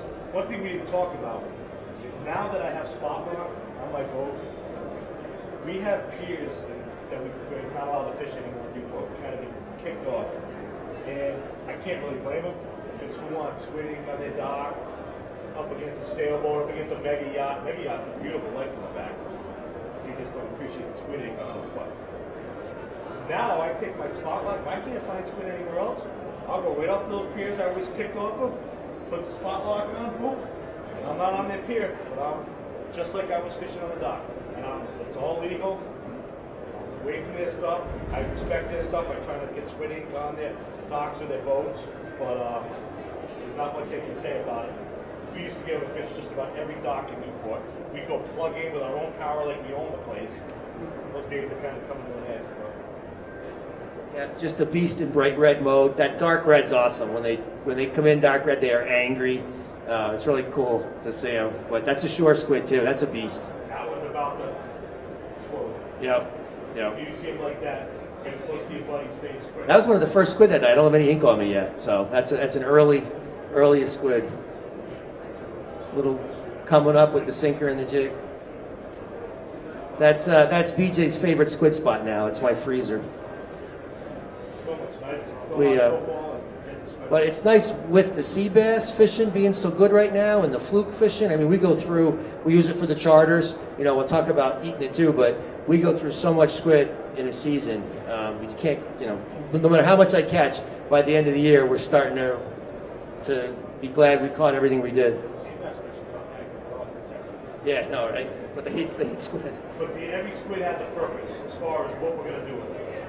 So, right, for the most part, I will let some little guys go, but basically there's 4 main sizes, and the ones all on the left, that squid we either use whole for fluke. That's really primary. What we're doing with that one is we're using that whole for large fluke. The next 2 sizes, you want to talk about bass fishing with them a little bit? Yeah, so years ago, like I said, I used to fish Block Island in the fall. When the squid showed up out there, they didn't want lures as much. They didn't want chunk and pogies. They wanted squid. So you had to stay out all night. But they love squid. Stripers love squid. I had a trip a couple years ago in Narragansett Bay. A friend of mine was on the state pier. He's an incredible fisherman, Mark Duchamp. He was on the state pier. He just came from an offshore trip. And I go down there. I said, "What are you doing?" He's like, "I just got a bunch of squid." He says, "I'm jonesing for a striper. I just came out." I said, "Well, I know where there's a couple stripers." He's like, "Going to take me?" I screwed up because I took him to a secret spot. But I said, I don't know if we'll get him, but this is about the time of year we get him. But he's an incredible fisherman. So we bring him to the spot, and I cast out. I got like an 18-pounder. I cast out. I got like a 20-something pounder. I cast out. I got like another 20-something pounder. He goes, "I see what you're doing." I said, "I'm not doing anything." He goes, "I see what you're doing." He comes over to the bucket, grabs the biggest squid out of the bucket, casts it out, and got a 32-pounder. I'm like, "You did see what I was doing." I was trying to grab the biggest squids out of the buckets. For years and years and years, you can hear him yelling. He's not the most quiet. He's not here, is he? He's not the most quiet guy. "A baiter, a baiter, a baiter," at the squid dock. "A baiter, a baiter." He talk about, they get so excited about a baiter. Well, over my years of striper fishing, I said, there's no such thing as a baiter. There's no squid a striper won't take down. Maybe that guy, I don't know, that's a big squid. But the bigger the squid, and we throw these things out when we're out in the surf, we cast them out, we let them sit natural, we put the hook, and depending on the size of the squid, I'll go maybe a 7-aught hook here, but some of these big ones I'll go to maybe an 8-aught. And we put them through here, and we let them sit natural on the bottom with a little sliding sinker, if any of you guys like to surf fish. I still like to surf fish. I don't get to do it much, But in May, in the bay, some big fish show up, and if you got a nice natural looking squid on the bottom, you can catch some nice stripers. And once they pop that head off, take it, put it in the bucket, and grab another squid and throw it out there. They will hit it, but for the most part, they want that whole squid looking natural with those eyes and everything laying on the bottom. And if you do that, I love squid baits in the springtime and late in the fall. Yeah, so one on the left, whole for fluke or cod. The two in the middle, striped bass fishing, or if you want to eat calamari, those two sizes in the middle are probably your best choices. On the right, the monsters. Well, actually, yeah, we usually use those. We vacuum seal them individually, either for swordfish, tuna, shark. Those make phenomenal shark baits, the real big squid. They just don't turn it down. They don't, a lot of baits do shark fishing, they'll knock it once, come back around and eat it the second time. They see one of those big squid, there's no bump and come back. They just inhale it. Even blue dog sharks, big blue sharks, that's primarily what they feed on off of Block Island at nighttime. They feed on squid. They'll eat anything, but they like squid. And then for our big fluke, the one next to the giant ones, we'll strip that into long, thin strips. Those make beautiful fluke strips. The makos too. Yeah, we had something crush a squid 40 feet under the boat last summer that, whatever it was, it made a 50 wide look like there was no drag for about 30 seconds, and that was gone. So that squid was down there the whole day, nothing but we caught shark after shark after shark on our top, our balloon floats. We had one thing 40, 50 feet under the boat on a heavy rod. I don't know what it was, but it smoked it, and it was one of those giant squid. So we're getting ready to put a few on the plate to eat. That's just rinsing them off, getting them clean. But a little lesson on shark fishing. If you shark, always the one out of sight off the back of the boat. They come through the whole chunk sled, they miss every bait, but they always hit the one right there for whatever reason. A mackerel or a squid or a bluefish. Right, just out of sight off the back. Yeah, so that's just starting to saute them up a little bit in a pan. A little olive oil, a little garlic. Add in some black olives. On the right, those are both cold antipasta dishes. You let it sit in the fridge for half a day or a day. Fabulous.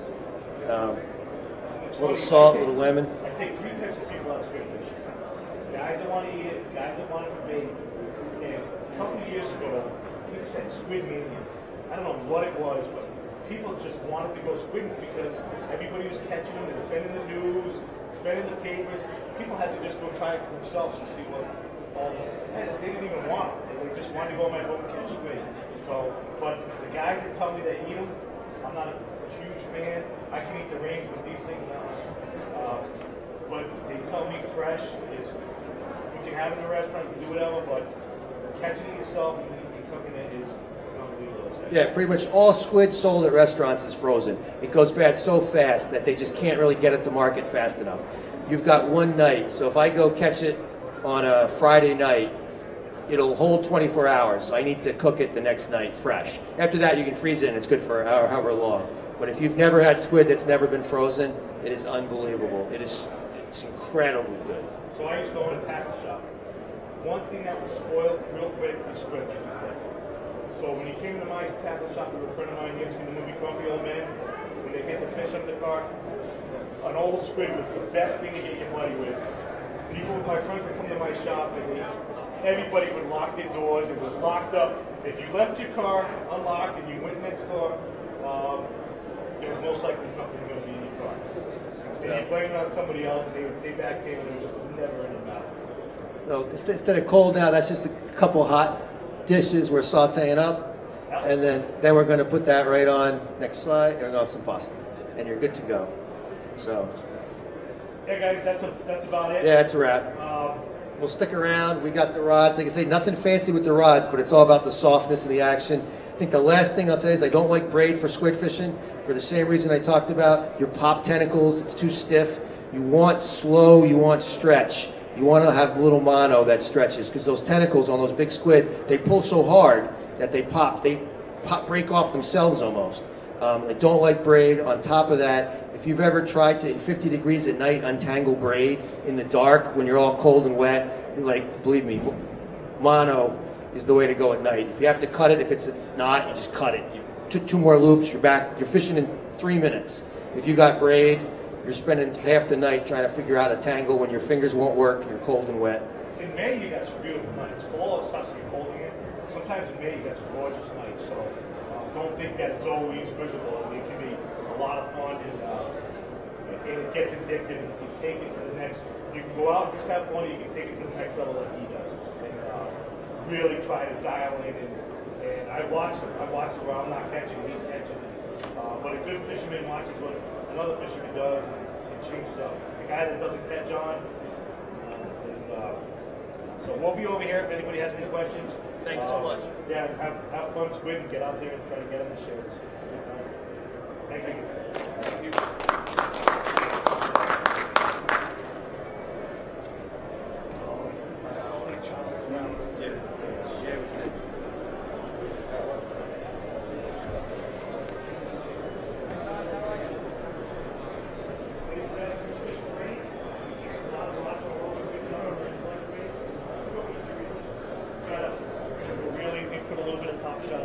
Some models, so if you do have braid on.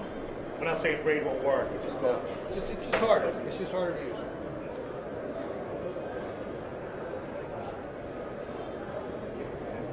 Hey, Ben. Good, hey, Ben. Good, very good. So some of those